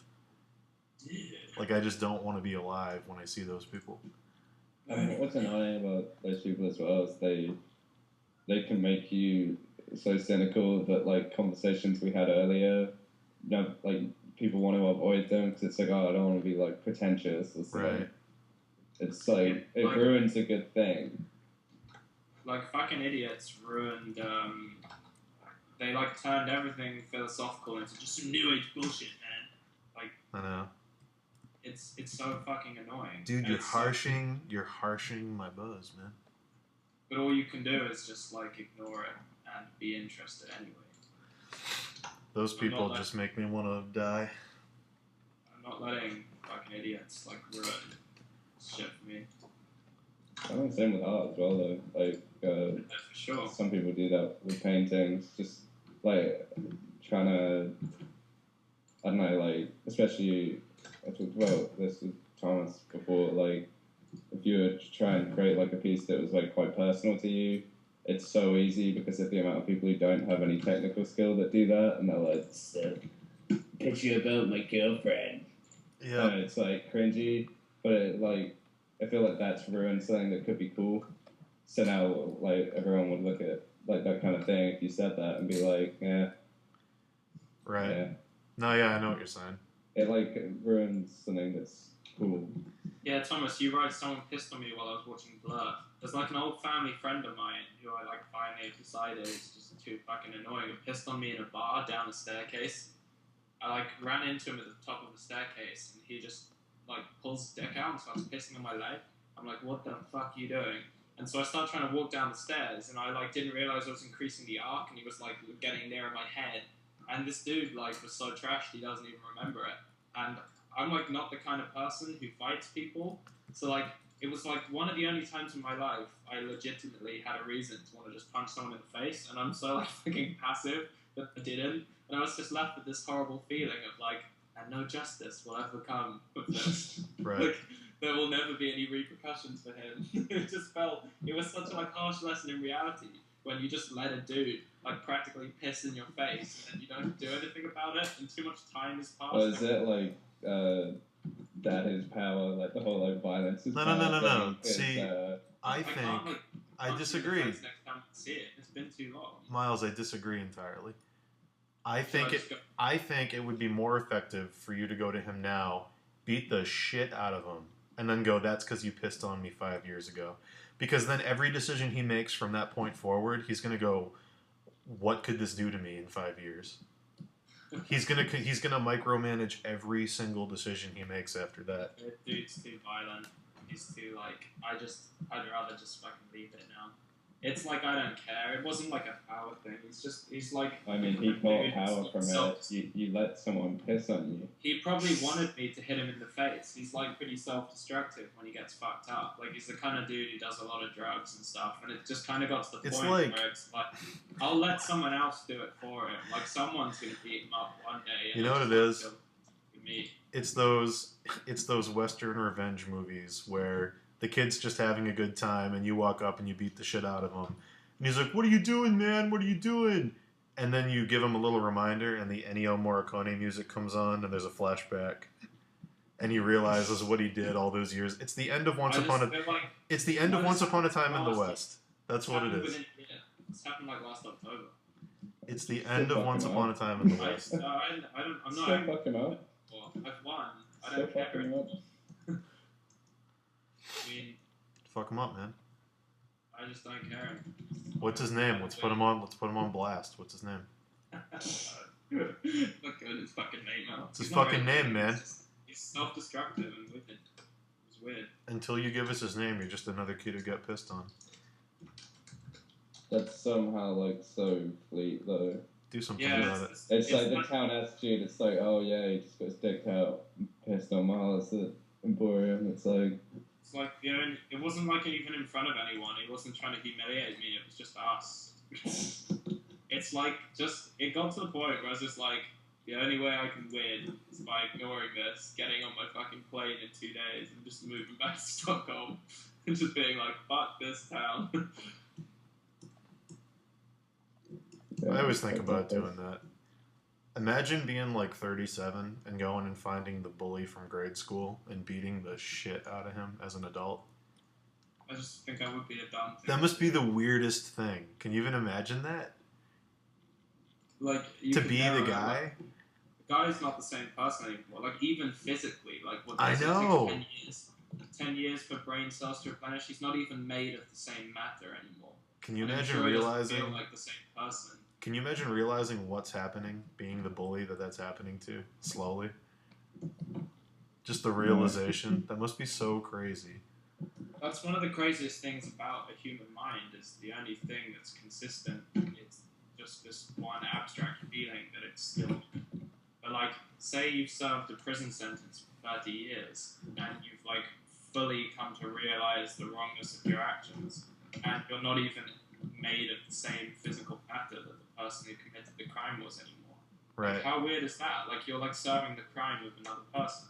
The only thing that exists is this like weird abstract sense of continuity that you can't even really prove is true in the present moment. You just have this weird sense that, yeah, that was me, and now I'm something else, and I'm still suffering for the consequences of like that thing. I'm all for it. I'm all for it only because I like revenge movies. That's my only justification. Yeah, I mean, that must be like one of the most satisfying primal things. 20 years ago, you killed my brother. Like, those are my favorite movies. You're in a cage now. 20 years ago. You took my family away. Oh yeah, you came to my village when I was just a boy. Yeah, exactly. Those are the best movies. Burnt the temple and you raped the villagers and sold my sister and mother into slavery.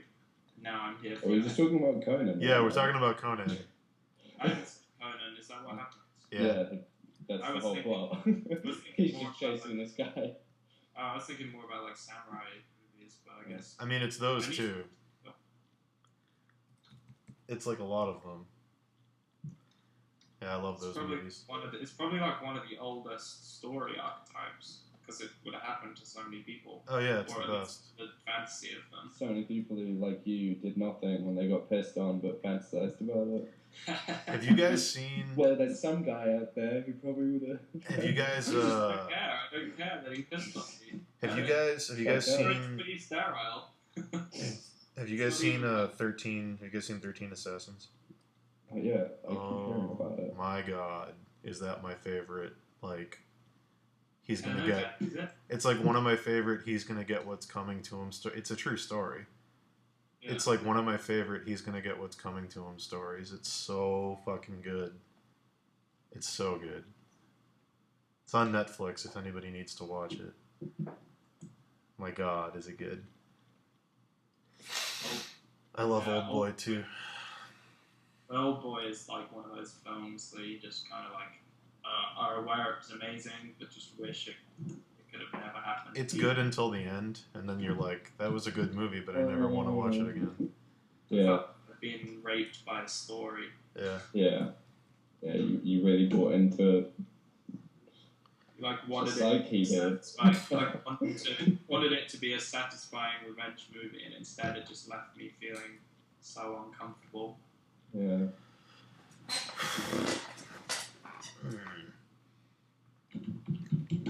Man. Which is what's so amazing about it, you know. Yeah. It's just Changes your state of consciousness. yeah. You're just Boom, full circle. Boom! We're done. He brought it back. Pack it up. 10 points, Sam. Fantastic. Pack it up. Back that up, Sam. You gotta back that up. That's why I love Kill Bill so much. Kill Bill is like my favorite movie. Well, I thought you said the other one was your favorite movie. I've got all revenge movies are my Get your favorite. story straight, Dan. All revenge movies. Who is Dan Warren? Losing credibility by the second. Dan Warren is revenge. Everything you said is a lie. All of my favorite movies are revenge. Oh yeah, Dan Warren is revenge. I love It's a those persona movies. you created to get revenge on someone from It your is. past. It's 100%. I am all those movies you ever watched. Dun-dun-dun-dun-dun. Yeah. Just the best.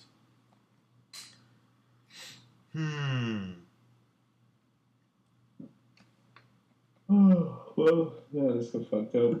No, it's all good, man. It's all good. It's been a good one. It's Yeah. very interesting than a lot of things we've talked about on that.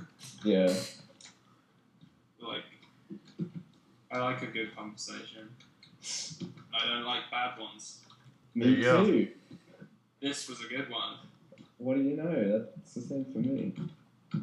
I like good ones. Crazy. We should hang out sometime. Tonight, Sounds like we have a lot in common. slow cooked pork. Do we have to eat it slowly? Can that be a rule? How do we enforce that? What happens if one of us breaks the rule? Then we just have to beat the other one up, like, really bad. Like, hospital. You could have answered one word answer that. So what happens if you break the rule? Hospital. Yeah, hospital. Mm. But as long as we agree beforehand that that's what's going down, I think. Like, No risk of death. Yeah. Yeah, like, stop when it's too much, but still go far. Like, when I'm shouting, stop, don't stop. That's a fine line where you need to go to a hospital, but there's no risk of death. I'm not sure if that's the line you can straddle. Because then why go to a hospital with no risk of dying? Maybe like risk of paralysis. You know what it is? Sorry, I've been thinking about it silently now. It's not just revenge stories. It's revenge stories where there's a point in the arc where the revenge becomes stupid and you're risking more than you're gaining, but they still do it. I love those stories. Those are my favorite. Anyway, we can talk about something else now. I found it. I found the identifier.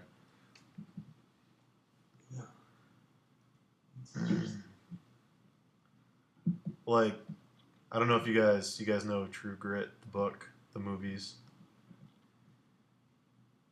I know the movie. The book's really, really good. But yeah. True Grit's not good because she finds the bandit and shoots him with the shotgun who killed her dad. True Grit's good because after she does that, she gets her arm cut off because she's snake bit as a result of shooting the gun. Yeah. That's why it's good. It's like, it's not enough that she got the revenge.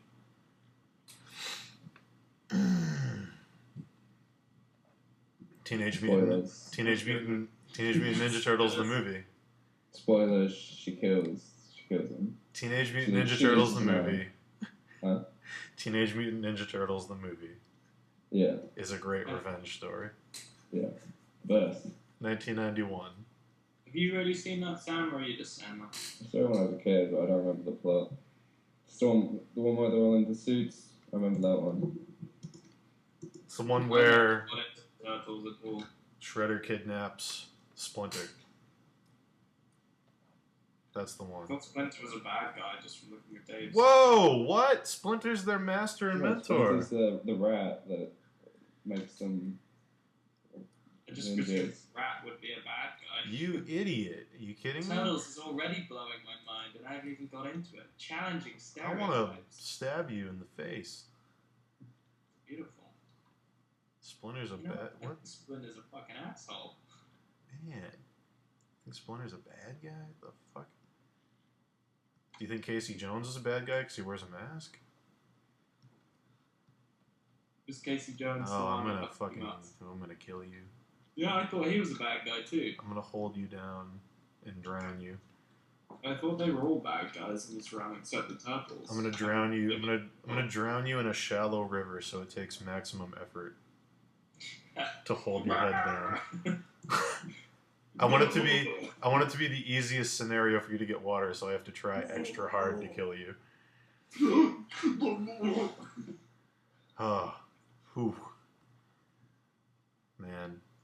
Dude, I just never watched it. What are we gonna talk about next? It wasn't cool in my friendship group. What's the next topic of discussion? I'll let you guys pick. Sports. Sports? Okay, let's do it. I don't know anything about sports, but let's go ahead. Let's try and get away with it. Okay. Go ahead. Start the conversation. What's that one where they have like dust the floor while they like push like a little thing? Never heard of that. The one. Did you guys see the big game last night? Which game? The big one. Big. The one with all the points that were scored. I was watching the little game last night. Oh, classic choice. Sometimes it's the little ones that are the game you should be watching. The little ones that make the big difference. We're not fooling anybody. Let's talk about something else. We're getting pretty convincing now. I was really into that. We were on something about the big versus little game paradigm. It has nothing to do with sports. Why not lead that into the blood sports? Let's talk about the decision. Let's talk about the decision in Jack the Giant Killer, the movie, to name the Giants Fee, Fi, Fo, and Fum. Really? Yeah, that's a real decision somebody made. Wait, giants? Yeah, there's a whole kingdom of giants that get, then they go to war with all the giants. Well, why can't they just get, why do there's always just be fucking war movies now? There's a whole kingdom. Just a simple story about a giant. They said to themselves, how do we make the Battle of Pelennor Fields and put it in Jack the Giant Killer? Brought to life in the epic conclusion. How do we get a ghost army in there as well? Can we steal everything? Let's just do it. It's like, that's awful. See, they called him Fee, Fi, Fo, and Fum because that's what the giant says in the fairy. I don't know if you guys are aware. Yeah, I'm fully aware. I don't know if you guys are aware that a lot of thought went into this. Yeah. What if V5 Bow and Farm were the most badass giant generals in the most badass battle in the history of Jack. Now I'm wondering if there's going to be a whole room full of giants, and one of them goes, "Fee, fi, fo, and fum. Oh, that's gonna happen. I smell the blood of an Englishman," and like that's what it's going to be. Like he's talking to them. And then, that'll be the ultimate, but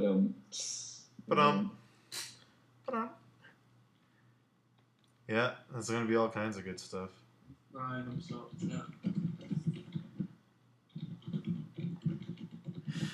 Whew, Jack's going to kill those giants.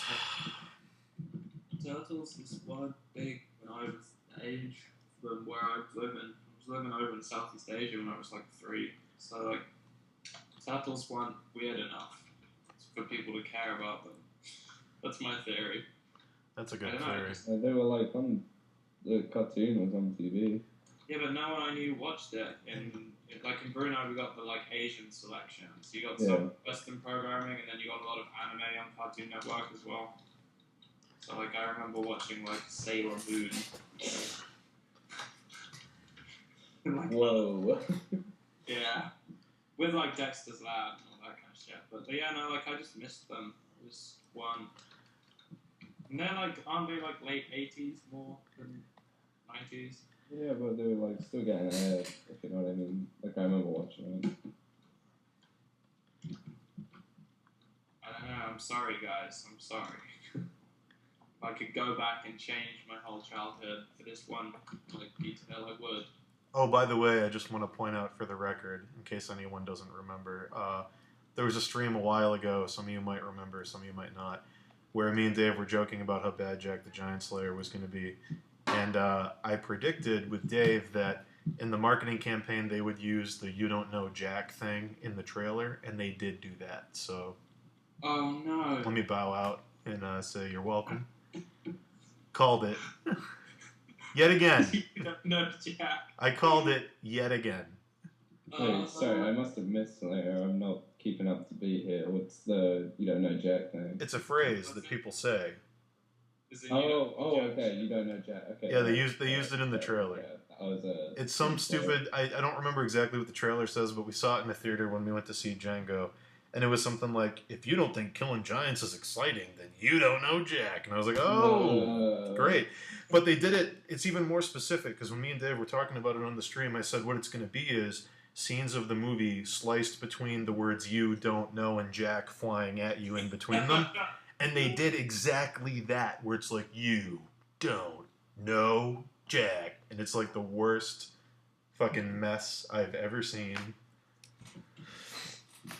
It's great. They need to learn from Marvel that people really don't care if it's just a ridiculous plot. Yeah, exactly. A boy going to a giant's house. Like, that's still really good. Yeah, it's just, it could be one Just embrace the ridiculousness. Stop trying to make it all like the epic battle of the giants. See, the thing is, they're looking at it the wrong way. They're like, how do we make it one giant but keep the movie interesting? You do that by not showing the giant until the very end and making it all about the suspense. Yeah, look at fucking The Hobbit. Yeah. I'm so pumped to see this movie. Yeah, you don't show the giant. You show all the big furniture, you show the big place, you show all the oversized stuff, but you don't show the giant until the very, you keep the suspense up. But no, I mean, just make 15. Filmmakers really skilled enough to like pull that off. They'd probably just. Well, what it is, they just want. It's skilled. I just think they know this will sell better. Unfortunately. Yeah, definitely. They wanna be high budget, super special effect fantasy. Budget on these special effects movies is so high now that they can't take risks. Yeah, and it's more of a business anyway than I mean, I'm sure there's a lot of like actually genuinely talented, creative people involved in it who just don't really get into it. It's not like one person's vision, so all they can really do is there's probably some like we'll watch it and it'll have that same feeling that all these movies do, where there's like it's like concept art, the movie. Well, it's like I'm gonna go see Oz the Great and Powerful tomorrow night, not because I want to see it, but because I have to. It's like there's a car accident outside and I can hear people screaming. I'm gonna go outside and look at it. You know what I mean? Like I have to see it. I have to see it, and I don't want to, I wish I could talk myself out of it. It's the same. I get this feeling whenever I watch a modern movie, and it's just like you can tell it involved a lot of talented people who, rather than having their own design vision, love the way that, putting in quotes, concept art looks and how it should look. And there's this kind of like homogenous design for shit nowadays. Like when you think about like the Tau fighter from Star Wars or Darth Vader's helmet. Right. I feel like those designs are kind of silly, and that's what makes them iconic. That's what makes them cool. Yeah, people are so good at getting that sort of generic, cool. Yeah, it's like nothing's so out there that like anyone could ever call it ridiculous anymore. Yeah, right. Because there's this kind of certain way that artists are trained to be. It's like everything in Star Wars is shitty, and that's why it's awesome. It's like Boba Fett's ship makes like a diesel truck sound, and it looks really ridiculous. And like he's wearing like a jumpsuit with like a mask, and he's got like a big silly rocket coming out of the shoulder. Like it looks silly objectively, but that's what makes it cool. Is that you put it in a serious tone. But what it is though is obviously it's just like it's so much money, and it's like the people doing the art or whatever can't take a risk. Right. It'll just get shut down. People will be like, well, what if this isn't cool enough? What if you go like, what if people think it's silly and don't want to watch the movie? Well, the thing is, like, they didn't when they made Star Wars, they didn't market test it. They just made it. They didn't have a group of people that looked at designs and talked about how they felt. You know what I mean? Like, there's no art by committee in those old movies. It's just some artist they hired. They refined it. Like if you see the early Star Wars stuff, they definitely like improved upon it. Yeah. But even like new trilogy doesn't fit in with the old one in a general design sense. Well, like they did. I mean, even the old pure, even the old original Star Wars trilogy has stuff where, the people in marketing got rid of things that might have been cool. Like, you guys have seen the old, I think it's Ralph McQuarrie painting where like Luke or whoever the main character was going to be has like a gas mask with like goggles. Yeah, I saw that. Like they got rid of that because they thought it would dehumanize the character and because they thought people wouldn't be able to put themselves in the role if they covered the face. So like it's a cool design and it probably would have worked, but they had to get rid of it. Like even back then that was happening. Like I'm definitely a person who prefers theatrics over realism. Yeah. I don't really care if something makes sense. I actually get really annoyed the kind of people who like get off talking about how this spaceship is clearly non-functional. Yeah. I just want to be like, it's a work of art, the film. It's not a technological essay. It's not like meant to be analysed like that. You just have to be able to suspend. As long as something doesn't ruin my suspension of disbelief and take me out of the story, it's a success. Even then, that's usually like part of a story or like it just being badly written or badly acted that will take me out, if you know what I mean, rather than design, I feel. So... Like, maybe if things aren't consistent throughout the design, that would piss me off, but, like, as long as someone good was doing something ridiculous, I'd probably love it. Right. It's like, that huge thing that Ripley gets into at the end of Aliens does not make any sense at all, but it's fucking awesome. Yeah. It's fucking awesome. That the end of that movie wouldn't be cool if she got into like a functional like car that moved blocks. Yeah. Like she's not getting into a flatbed truck that moves blocks and fighting an alien. She's getting into a fucking sweet robot. Such a satisfying scene. Yeah. I haven't seen the movie yet for some reason. Fuck you, dude. Okay, anyway. I only watched Alien for the first time like a few months ago. Oh my god. That's my favourite movie. It's like Aliens is Alien was fucking insane. awesome. And I feel like every time I talk to Miles, he comes up with 3 things that make me want to beat him up. Yeah. 3 new things every single time. There's so much fucking shit to see. I've seen like a lot of stuff.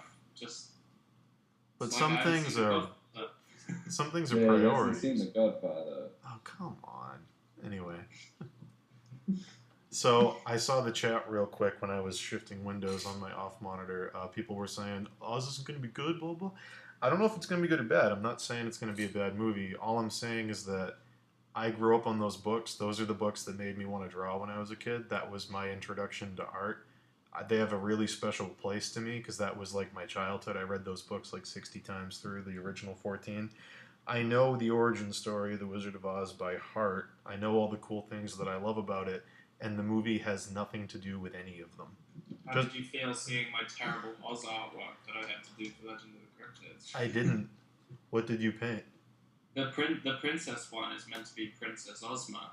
Oh, the princess you did with like the silk and stuff? Yeah, it's all like emerald. It's in the Emerald City. Why did you change her design? Because I don't know a design. Oh, weird. The John Neal design of her is so good. What did they make her look like? Well, here's the thing. As far as I know, Ozma's not going to be in Oz the Great and Powerful. I don't think they're putting her in it. But no, she did look awesome. But I didn't think I could just make her look. Yeah, I had no idea that was supposed to be Ozma. But yeah. I mean, I know those books by heart. I love those books. I love the story. Read it. Just from the trailer alone, without even seeing the movie, it has nothing to do with the books.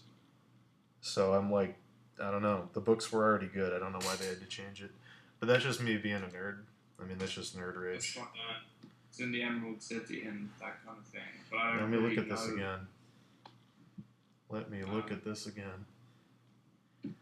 Oh, I can kind of see it now. Yeah, I hope it's not like horrible, but I wouldn't know the specifics. She has the iconic thing about her design is those giant poppy flowers on either side of her head. Yeah, that wasn't in the brief. Yeah, it was never brought up to me. I should have researched it more, but no, it's fine. I can see it now. Yeah, that works. But like I know like a Mika thing, big poppy flowers. That would be cool. Yeah, that would have been nice. I kind of liked that one. That one turned out right. It's kind of like it's a very simple illustration, but I had some fun with it. Right. No, yeah, I love those books so much. But I'm gonna go see it, and I'm gonna be sad, and it's gonna be good. James Frank. I'm gonna walk out, and I'm gonna go. All right, got that over with. Time to move on with my life. But yeah. What experience doesn't end with that reflection? This is the one. You know, sole reaction to anything. Those are the flowers I was talking about, Miles. Yeah, I just searched for it. That would have been really cool.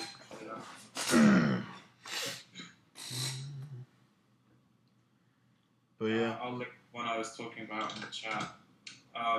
But it was basically I had to do her just regular, and then they like changed the lore or something because they told me the story they were using was that in their little spin-off from the Oz world, because as far as I could tell in the wiki it didn't happen. Right. She was like a beautiful princess, and the actual Wizard of Oz fell in love with her, and the Wicked Witch was sort of jealous that she turned her to stone. Do you want to know? Do you want to know what really happened? Yeah, I mean, sure. Well, like nothing like that, I'm sure. But Okay. What I had to do was paint So there's her, like her wedding day getting turned to stone, and then one of her just normal. Number one, the coolest thing about Oz. Number one, the coolest thing. You can't die in Oz. It's impossible to die, but you can be destroyed. You can be broken down into pieces so small that you cease to exist, but you can't actually die. So maybe it's just real life. Here's what happened is there was a king of Oz, and the witches went to war with him, and they didn't kill him, but they got rid of him. And his daughter was left over, and she was descended from. Okay, so the royal bloodline goes back to this fairy who was super magical, whatever. Anyway, so the wizard shows up. The wizard shows up during this time of war where the kingdom's all divided because the witches got rid of the king and stuff. And he fears for the girl. So when he takes over the Emerald City, he tells one of the good witches that he will exchange her a magical boon if she takes the girl and protects her. So Mombi takes Ozma and turns her into a boy because she decides that the one place no one will look for a girl is inside of a boy. So she turns Ozma into a boy named Tipitarius. I can go on and on. You should have had it instead of her turning into a stone, her turning into a boy. Yeah. It's kind of ironic, but when I'm that dream I was talking about with Sam, I'm looking for a girl inside of a boy. That's the one. So that's what happens is the Wizard of Oz gives Ozma to somebody to protect, and she turns her into a boy. Okay, well in my one, she's like, hey, you like that princess and she's beautiful. I'm going to turn her to stone. Great. Much more complex character motives. Nice. I'm gonna turn her to stone. Yeah, I mean, it was fun. It's fun. No, I mean that's why I love the books. There's so many weird things in the books that nobody ever does. Made me wish I read the books before I did it, but then maybe I would have just been like harder to work with because I would have been reluctant to do their ideas. I mean, you don't have to like the lore to still do a good design. That's the thing. It's like, I don't know. I would have given anything to work on their Oz extension for cryptids. There were some fucking awesome ones. Some of the Through the Looking Glass Alice cards I'm going to link from the wiki. They were so fucking good. Oh, I saw those. The name set to just 5 Bs. That's me in the chat, by the way. I B, saw B, those. B, B, B. Oh, are you B, B, B, B, B, B, B? Yeah, I don't know. Maybe that's what happened to one. That's just what I posted as. That'll be my anonymous, like... I don't know what that is. It's too bad that I can, like, recite every Oz book plot by memory, but that was like... It's like you can cite everything that ever happened. That's a good point. Yeah, I read those books so many times as a kid. I'm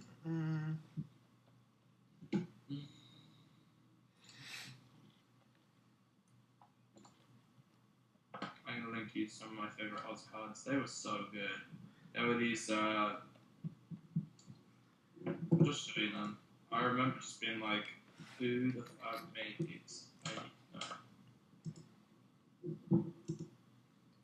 They're like, I think these are my favorite ones I've seen in the Dave Beetlejuice Winter Overlord is what they named his Santa Claus one. Wow, really? Beetlejuice Winter Overlord. Beetlejuice. What's that? A stupid fucking name for that. Beetlejuice Winter Overlord. It makes it really hard to find if they've added yours in there because you can't just search the name. Yeah, why don't they change that and give the artist some fucking credit? They do actually on the wiki. Most of like all my cards, I know I didn't add it, but if you go on them in the extra info, there's like a link to my DeviantArt. So someone's trying to do it, and if you are that someone, bless your soul. What time do you want to eat, Miles?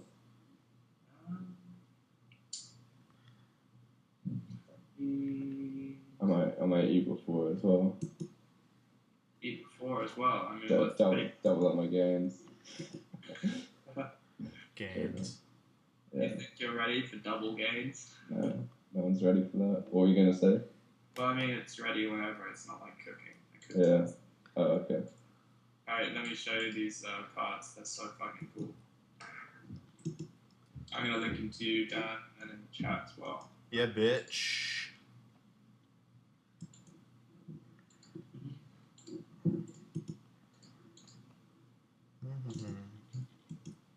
Give it to me, Wiki.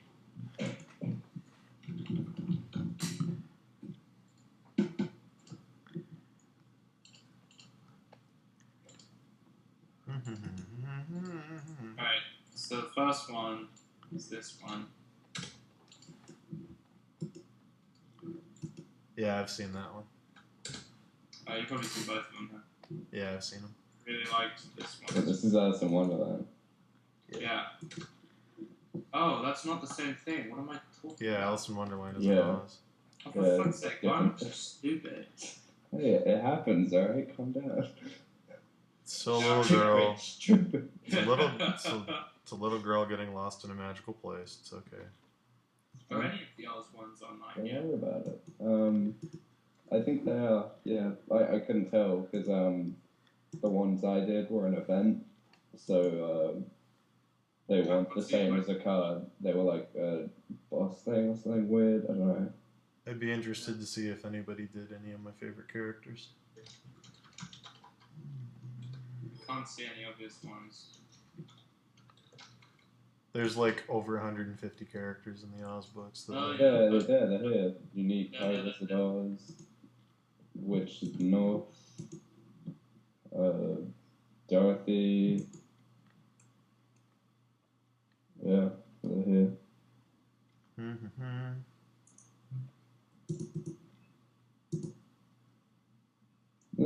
Yeah. Sounds. Some classic feedback. Ugly card. Special skill. Food for enhancing better cards. Wow. Lol, pretty much. Doesn't even qualify as a hottie for collector value. Jesus. Oh god, damn, I'm so sorry. This one ain't. There's another one that ain't good. Yeah, that one's. I like. Dorothy looks okay. Wait. Here's the Witch in the North. Oh god. Yeah, cards get trashed on this wiki. Oh my god, are you Look at those kidding tits, me? man. Oh, that's awful. That's so bad. Well, at least they made the shoe silver and not ruby. I mean, hey, whatever. It's something. Here's the Wizard of Oz.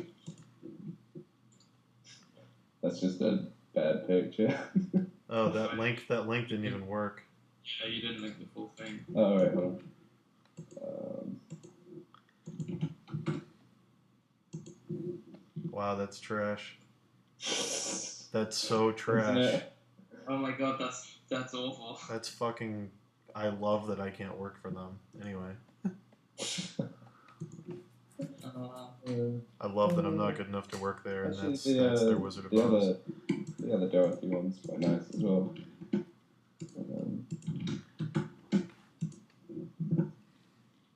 Nice Oh yeah, that's a good one. That's actually just a really good illustration in general. Yeah. Looks a lot like an NCYF painting. Yeah, that's what I was thinking. Yeah, clouds. That's really good. Is that Bumsky? Looks like Bumsky, yeah. The other one did as well.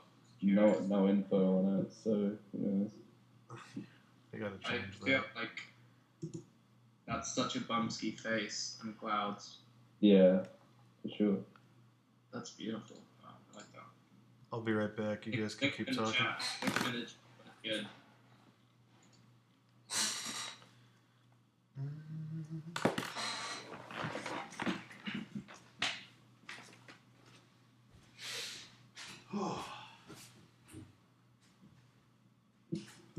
Wait, I'll post the links in the chat if you want.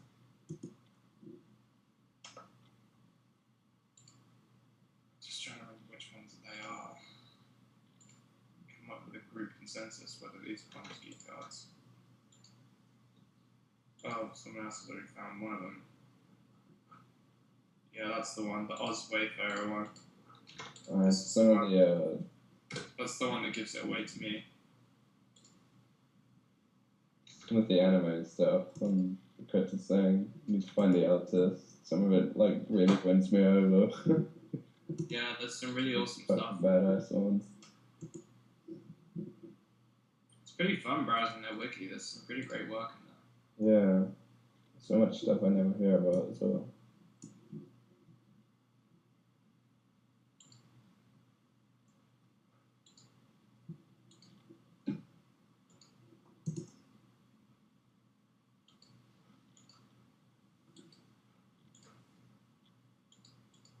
Definitely is difficult to read some of the comments there. Well, I guess not. The middle guy looks hot. That's one of them on this one. Oh wait, it's working, but I'm still here online. This is weird. Yeah. Yeah. Maybe it's just the wiki's gone down.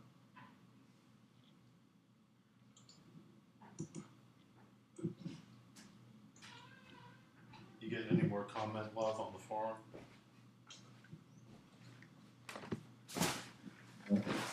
The girl's gross. That kind of thing, yeah. No, thank you. What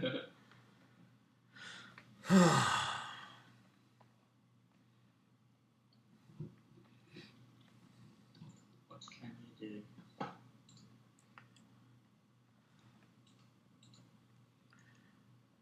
So what's up, guys? Oh, I'm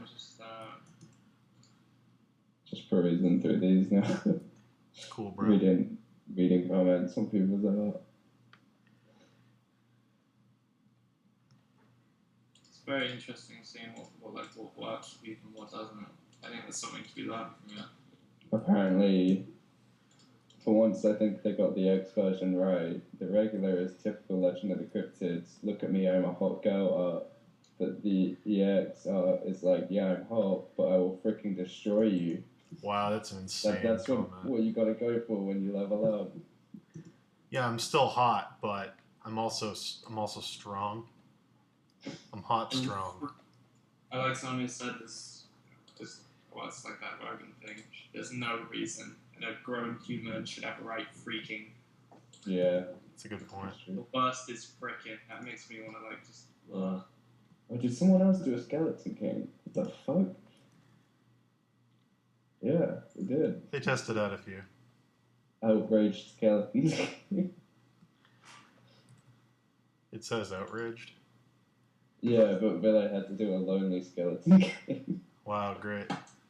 Yeah. I like the no, it was tragic skull king. Tragic, yeah. They should get together. To kill people. Yeah, he was just tragic. Is Tragic Skull King just that scene in Conan when he finds the sword?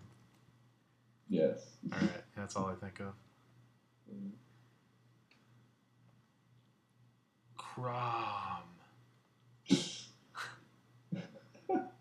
So good. I love that film. Makes me just want to paint like shit 80s fantasy. Is the new Conan worth watching? They all have like their hair metal and stuff. Like the hair metal look with fence. Cammy Bob wants to know if the new Conan is worth watching, and the answer is yes, because it's fucking hilarious. It's so funny. Enjoy. Best comedy of 2011. 2012, whenever it came out. Original Conan. Best comedy of that year. Just find some like Asian dude chained against a wall up to the witch he just fucked and killed. Just Ron Perlman being his dad, going, "I'm a Sumerian." It's like, oh, are you? Are you sure? You sure you're not just Hellboy? All right.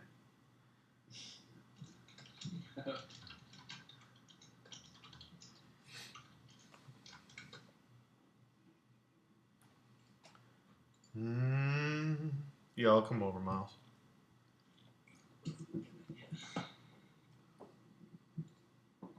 I thought we'd already agreed on this. But yes. No, I knew you were coming around, but I just meant if you wanted to do it later because you had shit to do back home. Get some pencil drawing or some shit. I'll probably do some stuff here for a bit. Oh.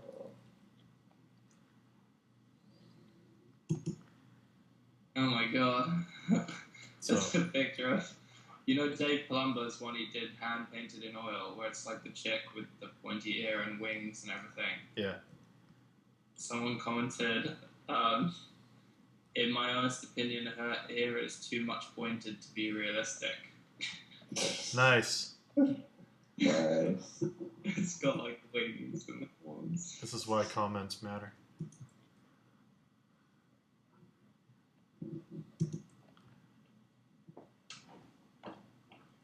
It's so stupid. Like, that just makes me want to. Ugh. Stupidest fucking people. Yeah. But satisfy them.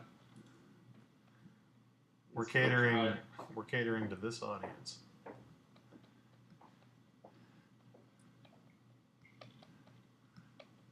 Pretty much. So good. So good. I've got to get back into this conversation. I'm just reading things. Deckham says, "Wow, some of these Applebutt artists are terrible. Is it easy to get a job there?" No. They don't really have a standard. No one really knows what they look for. They hire some artists for some reasons and some artists for other reasons, so it's kind of luck of the draw. It's strange to work with them sometimes as well, because, like... I've known, like... Oh, go ahead. Miles, go ahead. Is Miles gone? Did the call drop? Well, I've known artists that are like beginners to get jobs there, and I've known super good artists who are like totally rejected. So It's kind of weird. They don't really have like a standard thing they look for.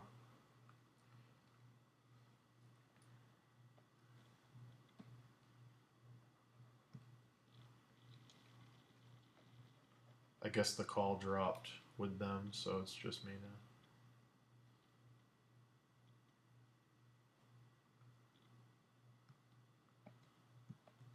No, it has nothing to do with price. Applebot pays more money than any other card game company in the world right now.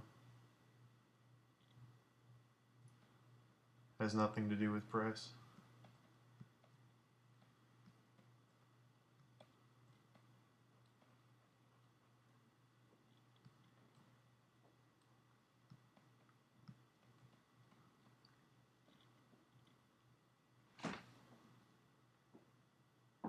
Hello? Yeah. What happened? It dropped me. I thought I'd gone offline, but then I was just listening to you on the stream. Oh, weird. I'm here. Is Sam still here? Maybe. Did he start the call? Maybe. I guess Sam's call must have dragged everybody down. Yeah. And we were like, must be hosting it or something. Right. Mystery explained. Bring on the next one. There you go. Mystery solvers.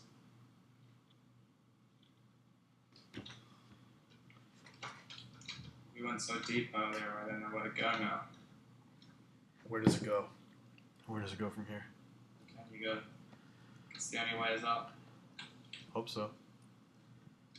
I hope that's the only way up. Oh. Alright, Sam's gonna go. You're gonna. He's leaving? He's gonna go eat, and then he's gonna come around and eat my food as well. Like a little game thief. Wow. Look at him, he's taking his gyms and daggers seriously. He's doubling up on his protein. Look at that guy. We all learned a lesson from that. Look at that guy. We can talk about the gyms and daggers. Who else is who's doing that? Anyone in here doing Jim's daggers? Yeah. Let me, Why don't you post pictures of yourself? let me pull the chat up. Let me pull the chat up. Ripped Jesus, I left. Someone called Ripped Jesus just posted I left. What a jester. Oh. Mm. Thomas, it's awesome that you're doing it, but get yourself to a gym. I'm sure you can afford it. Find a really cheap one. You need your deadlifts and stuff. You can't just curl your way to greatness. It's like the US. Gyms are like as low as $10 a month. Well, that's Planet Fitness, isn't it? But they got some weird policies. Yeah, there's some places that are so cheap.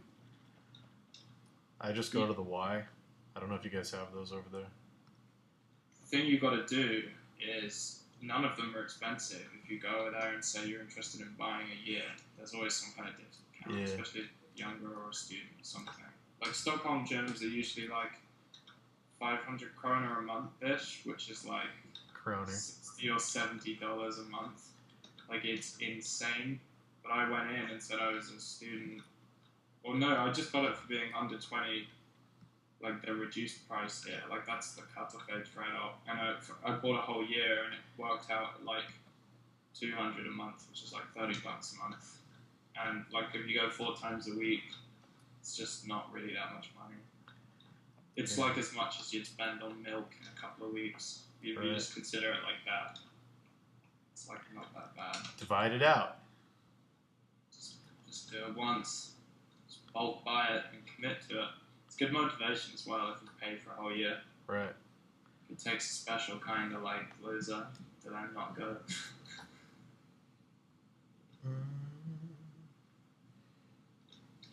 No losers, right? That's incredibly harsh thing to say. I guess me and Miles will take general questions from the chat if people have them. Is that where we're at with the stream? It's the last step before I go offline usually. Yeah. Open Q&A, and then I'm gone. What's there to ask? We've already revealed everything. Do you ever have weird dreams where you're sleeping with your friend, Miles? That's up to them. They get to decide what to ask. And then we do our best to answer and keep this entertaining. Yeah, bag, like Sats at one of those gyms are like 500 kroner a month. Or if you pay for just a month. Like,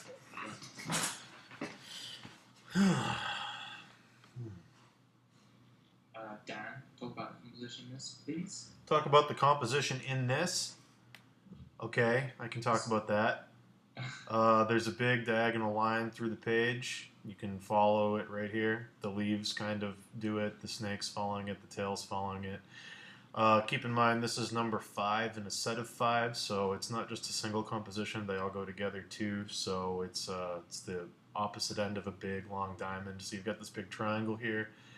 Goes through the piece. Try not to keep it too literal, but you got this big triangle here. You got this triangle here. You go up this branch, and then down the sides of these elephants over here. Big isosceles triangle. So it's big triangle. Snake's right on the third, and then it's kind of it's not really. What am I looking for?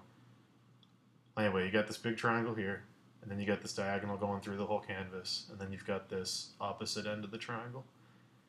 But yeah, But, thirds, crazy, halfway mark, third. It's hard to break composition down just as shapes as well, because one of the crazy things you have to consider is all those the only thing you can really do when you study composition is learn what doesn't work. Right. But apart from that, you don't just follow shapes. We follow other human cues as well. You'll follow the direction the character's looking. You'll follow their gaze. There's other things like your focal points. You should choose them to have some kind of value or significance or something that makes them really interesting as well. So just having what you choose to place in the focal points is just as interesting as making sure you have those shapes in there. So if you follow the trunk of this goes down into the baby, and then the baby's curls up and points at the snake, that was intentional. Yeah. All these branches point towards the snake, that was intentional. In the end, all you can do with composition is just learn a few rules that really don't work. Learn about tangents and what things are visually ugly. Learn about how not to just take the viewer's eye straight out the piece. Right. Apart from that, just try and be really creative. Think about composition should just support what the painting's trying to say. And if you don't know what you're doing with the painting, then that should be the first thing you solve. So I'm not saying what are you trying to say here? Well, it's I'm doing this is obviously a children's book illustration, so the composition's pretty literal. It's placement reinforcing, the character is here and I want you to look here, but here's this other cool stuff. If I was doing a more, I don't know, dynamic illustration, that would not necessarily be the case, but for kids' book stuff, it's usually fairly straightforward. Okay, and other things important about your composition are you've chosen how you place elements on the canvas is really important for technical reasons. You've chosen to put in lots of overlaps, because that adds a lot of depth to the painting, having interesting elements overlapping. Yeah. And then learning how to overlap things without creating tangents can make you look really good at composition. Think about ways of if you have a composition and you have a bunch of different elements and it feels like they're all sat on their own and on the page in their own little areas of the painting. Try and find ways of directly involving them with each other by having interesting overlaps, and then learn how to do that without creating tangents that flatten the piece, and you'll get some really interesting effects. So Darren has the snake and the tree branch and all these plants, and they're all overlapping in front of the elephant, but you'll notice that he hasn't accidentally, say, if that tree branch, the tip of it, lined up with the rug on the elephant so that the two lines kind of overlapped. That would be a tangent, because all of a sudden you have a 2D effect where you kind of flatten the whole image by making our eye be distracted by tangents. Yeah. It's a big part of that composition is just having lots of stuff overlapping while making sure none of the shapes are clashing with each other. Clashing or parallel or sharing edges. Just in trying to do that and changing your shape subtly. So say you have an arm and it's just not working. Just think of different ways that you could solve those problem areas to get rid of tangents, and you usually come up with interesting shapes and ideas. Right. So another thing is opposites, and there's a term for this and I'm not remembering it. Another cool thing in composition that I'm using in this intentionally is opposites and what's the term? Well, it's like echoing a shape and using opposite shapes to reinforce a shape. So feel contrast. Yeah. I wanted to show that the snake is very curly and very serpentine and wraps and like, it has the coils because that's the whole idea of the character Ka. So I chose a very stiff, dead kind of branch that's in this kind of swamp. And it's a rigid form. It's basically a rudimentary triangle if you follow it, but it's got these kind of gnarls in it because it's a tree. So then I wrapped the snake around it with these curves and these kind of knots, and that's opposite of what the tree's doing in the piece. The tree is basically two straight lines, and then the snake breaks up those straight lines with curls that are the opposite of straight lines. But then if the snake was the only curled thing on the canvas, it would look kind of weird, so I decided I was going to put Hadi and the baby elephant in the background, because the trunks are serpentine enough that it reinforces this shape so it's not alone on the canvas, but they're also not so serpentine that it overpowers it and makes it look weird. We had an amazing composition workshop at the atelier, and with Alexander Novoselov, who's one of the artists from the Reckon Academy. He's a student and now a teacher there. And they really focus on composition in the Russian schools. And one of the main things they think get you to do is, traditionally we always think of composition in terms of line. So we think about what lines are doing. But you can also think about composition in terms of areas of value. Yeah, so light, areas of color, areas of temperature. Yeah, like one of the main things you'll notice that someone like Sargent or like these master painters do is they really simplify their value schemes. Like they don't have on every single element in the canvas, they don't have it going from its lightest points to its darkest points. It's more like, if you look at a Sargent painting, I'm just getting a couple to look at it, you can sort of group things into, there's lots of different ways. You can have a painting that's heavy on midtones, or paintings that's heavy on highlights, but they basically try and simplify and group the values as much as possible. You have, okay, so take a classic painting like, I'm just about to link one. It's like this classic portrait of Lady Agnew, and you can see that the values are grouped in a really big way. There's one small blob in the middle, which is the darkest darks. They're grouped in, that might be like 10% of the whole canvas. Then I'd argue that like 80 to 90% of the canvas is midtones with interesting like patterns and contrast, and then there's just a couple of little highlights that come forward, and you can see it in loads of master paintings. So like another one here, it's a Spanish beggar girl. The way the values are grouped is really interesting. There's maybe like 70% high key values, a few black blobs, like darker blobs, and if you like start to go through like these compositions, you can like think of value composition. Like you shouldn't have an even amount of darks, midtones, and lights because it's boring. Like a dramatic image, you should have like 80% of one, and like increasing these smaller amounts typically.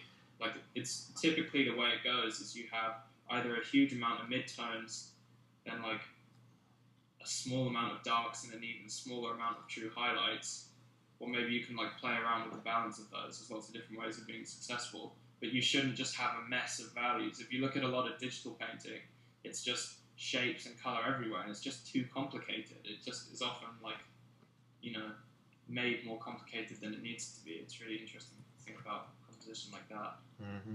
Composition's just, if you guys are struggling with what composition is, just call it placement.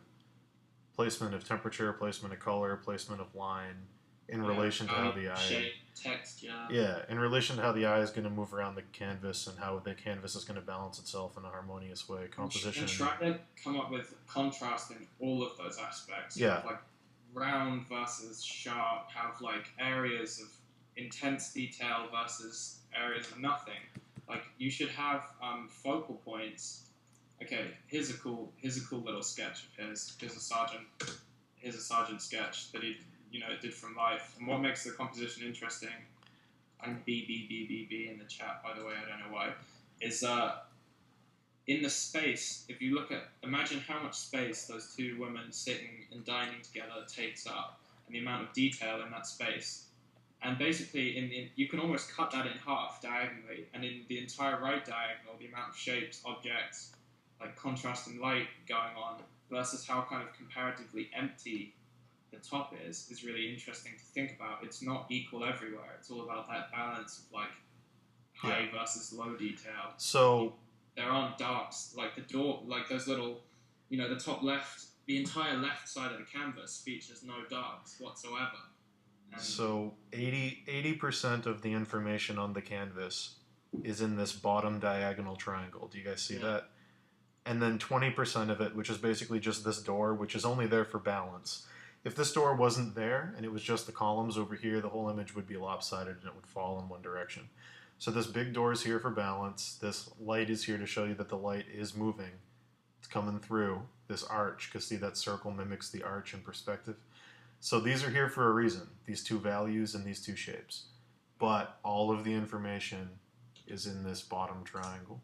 try opening up this one down. This is one of my favorites. Jamie Jones is great at composition, and he does some amazing shit with this. If you open up this image, there's like the focal point, the boats, and there's like maybe 10 boats in the right hand side, and this incredible amount of depth and detail going on. If you think of the amount of area it takes up, the area those boats occupy, which is the most interesting point, is maybe the same size as one of the brush strokes on the left side of the canvas. Yeah. So there's so much shit going on in one small area, and in that same equivalent area, he'll put nothing, just one brush stroke over on the left. Now here's another thing he's achieving here, which is almost you almost never see it in paintings. He's showing rain in the distance. Yeah, that's like, it's so hard to show rain. He's so good. He's so good. But he's also nailing the palette of rain. The colors are very overcast. It's all about greys. Yeah. Delicate balance of warm and cool greys. That slightly warmer grey in the cloud versus the colder grey to the left of it. But like, I mean, that's fucking awesome. And that's called like scaling in your placement. And one thing that like all beginners do is they take the subject matter that they're drawing and they just make it the whole thing. And it happens a lot because there's that tendency to want character art. Right. And like, you know, people want to do a character, an environment, or a vehicle, and depending on which one it is, they just draw that thing and they just slap it in the middle of the canvas, kind of make it work. And that's all great. I do that loads. Like, all of my commissioned work is that, unfortunately. But like, when you really think that you can paint anything that you could see, like, there's no such thing as a character painting or an environment. Like, it's all the same shit. It's all just light. You know, it's something you can see. And Jamie Jones is the kind of person who like applies that to composition. Like, you can tell a story about a character having them be like a dot on the page, or having them be just a portrait in the middle, depending on what you want to say. You know, and like, it's sometimes really interesting to think about what you can imply, what you don't need to explicitly show. Jamie Jones is a great person to look at for composition. I just googled his name and I'm going through and like. Okay, so every one of his paintings is a good example. I'm gonna put this in the chat, and I want everybody to look at this. This illustration is 90% implied. Basically, the only thing that N.C. Wyeth painted was the kids, but the image isn't about the kids at all. There's almost nothing in that giant. You see what I mean? Yeah. It's such a successful painting, but the only real work is down here. Everything else is very much implied. There's a general sketch. It kind of is the same value as the clouds. You don't really see it. You don't really see it at all. If you look at the kids in the ground and just let the giant become part of the clouds, it's like really. And then look what he's doing with the data of the piece. It's just a big triangle. That's all this piece is. It's a giant triangle. You go up over here and you come down over here. But all of the impressive stuff that makes this such a good illustration is within like maybe 3 value numbers in the clouds. There's like no contrast at all. It's all implied. But all the paintings down here. This is where all the work is. Yeah, like let's say, what is that? 80% mid-tone. Yeah. Like 15% higher values. Like so again, it's the cloud 80 around the giant and the waves, and then maybe like 5% or less of those darks. The only darks on the canvas are in the kid's hair. Basically. It's the same thing Miles said earlier. It's like the 80-20 rule. Most really dynamic illustrations that are showing something with a contrast, it's usually 80-20. So 80% of this canvas is washed out, distant, same kind of color range, same kind of value range, and then you get this very high point of contrast that throws all that way back. How many of us would have felt the need to start like detailing the belt, referencing how like the lats and serratus muscle look on a turning torso, and like gone in and painted a portrait and then zoomed out and wondered why there's no depth and why it looks ugly, and just like Jamie Jones is someone who's big into the whole Mullins, well, I presume, was big into the Mullins philosophies on contrast, which Mullins didn't invent. He was big into Sargent, and, Sargent loved, what's his fucking face, the Dutch painter. Yeah. Is it Jerome, or am I thinking someone else? I forget. But I mean, it basically, anyone who knows their shit with composition, it all goes back to the 19th century. Like, that's where you've got to be. And like another thing about that Wyeth painting and about the other one that the Jamie Jones one we looked at, they're not working hard on these paintings. They're not over detailing every fucking thing like I tend to do. They're not putting in 6,000 man hours. They're working smart, not hard. He realizes that because that giant is in the distance and because it's in the clouds, he can bang that out in maybe 50 brushstrokes and get it done in an afternoon. I guarantee you he didn't work longer than an afternoon on that. All the work is on those kids. Make me feel like such an idiot. Like, that one I just linked in the chat, like, he doesn't even go back and clean up half of his edges. He just doesn't need to. Right. Like, he just doesn't need to. You look at it, and he's like, what am I going to do for the helmet? Am I going to spend 1,000 hours? Like, does he go in and do every little, like, button and light? And, like, sure, that shit's cool. But it's just, I mean, it's crazy how little there is. It's just good shapes. It's incredible, like, shape contrast. If you open up Jamie Jones one, you'll see, like, there's this really nice, plain, open dome. Then there's this great little strip of more detail. It's more textured. It contrasts with the smoothness of the dome. Which comes really back. Satisfying to look at. If you guys don't realize it, 50% or more, I'd say probably 75 or higher percent of good painting comes from good drawing. Yeah, it's all about the shapes. Yeah, and this guy, the thing is as well, it looks effortless, but the reason they work so well is that, like, their understanding of light and value is pretty phenomenal. Like, you look at this painting and it looks effortless, but it was only effortless because he, knew how to get the perspective right, knew how to think about temperature. But when I look at a painter like that, and then I imagine those times that I, like, struggle to like really render out the eyebrows on a whatever, and I just feel like such an idiot when I'm just like, so and so probably would have not painted the face and been more successful because of it, because good composition just trumps like rendering, in my opinion, every time. Oh, always, definitely. I mean, the example that I always go to for composition versus rendering is Frank Frazetta. You guys all know Frank Frazetta. Everybody knows Frazetta. Doesn't paint great. He's not a great painter. He doesn't over-detail things. He's not dynamic, really. But his compositions are so insanely iconic and so insanely strong that his images just read and they sell and they instantly look powerful. And, like, if those guys weren't standing in those powerful triangles with those, like, circles going around them to, show you how strong the triangle was, it would all fall apart. He wouldn't be remembered now as, like, the iconic, powerful dude painter. Like, all of his paintings are 100% composition. I hate the fucking illustration I just finished. I'm just looking at it after the conversation. It's soul crushing. Well, I mean, I don't like. I hope everyone watching this understands that what I'm doing in this painting is fucking stupid, and you shouldn't do it the way I'm doing it. You should do it the way that, like, NC Wyeth did it. You know what I mean? Like, I'm wasting a ton of fucking time doing this. You can look at, like, the artist that I'm kind of referencing with these Jungle Book illustrations is a guy named Ivan Bilibin. He's, like, one of my favorite Golden Age illustrators. He did these amazing framed little children's book drawings, but he didn't detail anything. He'd draw the perfect shapes, and he'd do, like, the leaves and all the little minutiae of what's going on in the forest. And I love those images. I have a ton of them on my wall. They're, like, my favorite shit. And I was like, I'm going to do that, but I'm going to, like, detail it and bring in some more Art Nouveau stuff and use a lot of patterns. And, like, I've overcomplicated it to a point where it's not necessary. Like, what I'm doing is kind of stupid. So, like, don't learn from watching this. Learn from listening to this. We're trying to tell you about the people who did it right. You know what I mean? That's interesting, but it is crazy how big the range of what's successful can be. Yeah.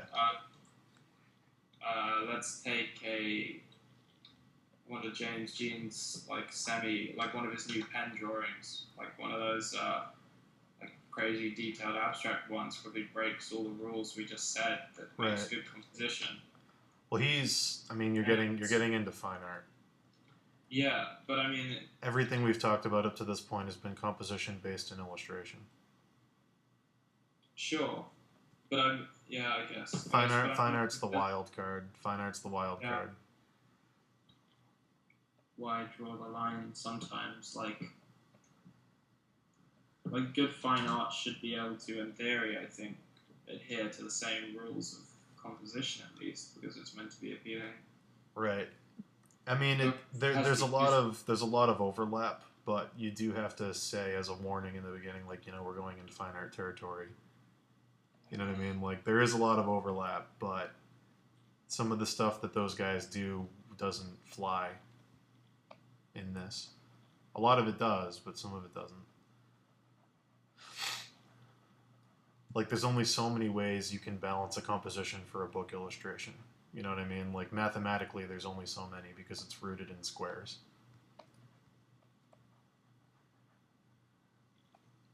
But, yeah, I don't know. Feel free to say what you're going to say about James Jean. I just wanted to put out a little little PSA. I'm getting that crazy feeling where I'm, like, realizing how intensely I don't understand a lot of this composition stuff, and I love what I'm learning at the school. I can't wait to, when I get out, get a chance to, I do not want to paint how I've been painting. It's not fun for me. I don't enjoy spending stupid amounts of time making images that basically rely on mediocre rendering to look passable. Well, I keep looking at my portfolio and I'm just like, this is shit. I hate my whole portfolio. I understand exactly what you're saying. I can't even look at my work. It's just crazy though. I feel like I've been completely following the wrong stuff. Yeah. And I know when I'm going to get the time to change that, I should just start with these paintings. Fuck, this thing that I've been doing the past 3 days has been driving me insane. I just thought I'd finished it today. Looking at it now, after talking about this stuff, and it just looks like trash to me. It's pretty, Well, I'm doing this thing now that's been working for me, where Sunday is the day that I sacrifice to pursue the things that I actually care about, and the rest of the week I spend doing what I have to do to pay the bills and what's expected. Yeah, I mean, I'd like to do that, but for me, school is the thing that I really like to do. Sunday is basically the only day I can do good, solid freelance on. I'm having to take this whole week off, and it's a shift, So when are you? Is the atelier closed for summer? Yeah, I'll get in the middle of this year. I'll get 4 months. Okay, yeah. Well, just have plans for what your goals are going to be as far as your painting for the summer, and then just really hammer. There's definitely been paintings I did that were more along the lines that I wanted, but I think a large amount of it is I'm not thinking enough while I paint. As much as I love doing these streams, for example, I think painting Jamie Jones or Mullins does is an intense thinking exercise because you have to constantly be double checking. Yeah. Right? Am I just slipping into rendering? Am I just noodling stuff around? Well, also, they didn't do it alone. They all had, all those guys worked alongside other guys that were doing it, and they all kind of checked each other. And they discovered big breakthrough things together. None of those... have you ever read the Mullins notes where he talks about how, in his Noman DVD, he talks about how he'll work in silence most of the time. Yeah. He'll be like, I prefer it to Musicon now because I can get things done. Yeah, that makes sense to me, though. He says you can get them done really quick, a couple of hours. And his paintings don't take longer than half an hour. No, he bangs them out. Yeah, he bangs them out. Practice was doing half an hour, what you would call a finished sketch, which is not rendered out, but all the information that's crucial to the image is there. Yeah. And that's you can tell. It's if I look at my illustration I'm doing right now with this snake, if I zoom out and look at it, only a few things on this matter. The shape and value of the log and the snake matter. And then these shapes in the background for balance matter. None of the detail matters. None of the stuff I've spent hours and hours and hours doing matters. I could kill that detail, keep the value in color, and it would still be just as effective. That's the thing is, if you can get to a point where you can prioritize those things in your brain and knock them down at the beginning, that's a good place to be. I'm just going to start doing it. I'm sick to death of rendering shit out that I mean, it's such an empty feeling when it takes forever and then you step back. Look at all these scales I'm doing that don't fucking matter. Look at all these fucking scales. I am a fucking idiot. Hello, welcome to my stream. Welcome to Doing It the Wrong Way with Dan Warren. Today we're going to do it the wrong way a little bit more. And then tomorrow I'll come on and I'll show you more wrong ways to do it. All right, I'm gonna. Enough. You'll just learn so many ways not to do it. I'm getting off of here not because I'm depressed now, but because Dave needs to talk to me about secret stuff that I can't share with you guys. So maybe I'll be back later tonight. Maybe. No guarantees, but yeah, it was fun. We had a good long talk without any real doldrums today, so I will save this and put it on the YouTube. And then you can go back and listen to Miles dream about fucking Sam as many times as you want. Captured in history forever. Yep. Brilliant. There it is. He can't escape it now. You'll have video evidence. I said it because it's true. I can't escape it every day of my life, Dan. This one's going to be called Things Get Metaphysical, and I'll put it on Facebook after it's done uploading. So I'll see you guys, and thanks again to Sam and Miles. Sam's not here, but thank you, Sam. And yeah, so I'll see you guys later.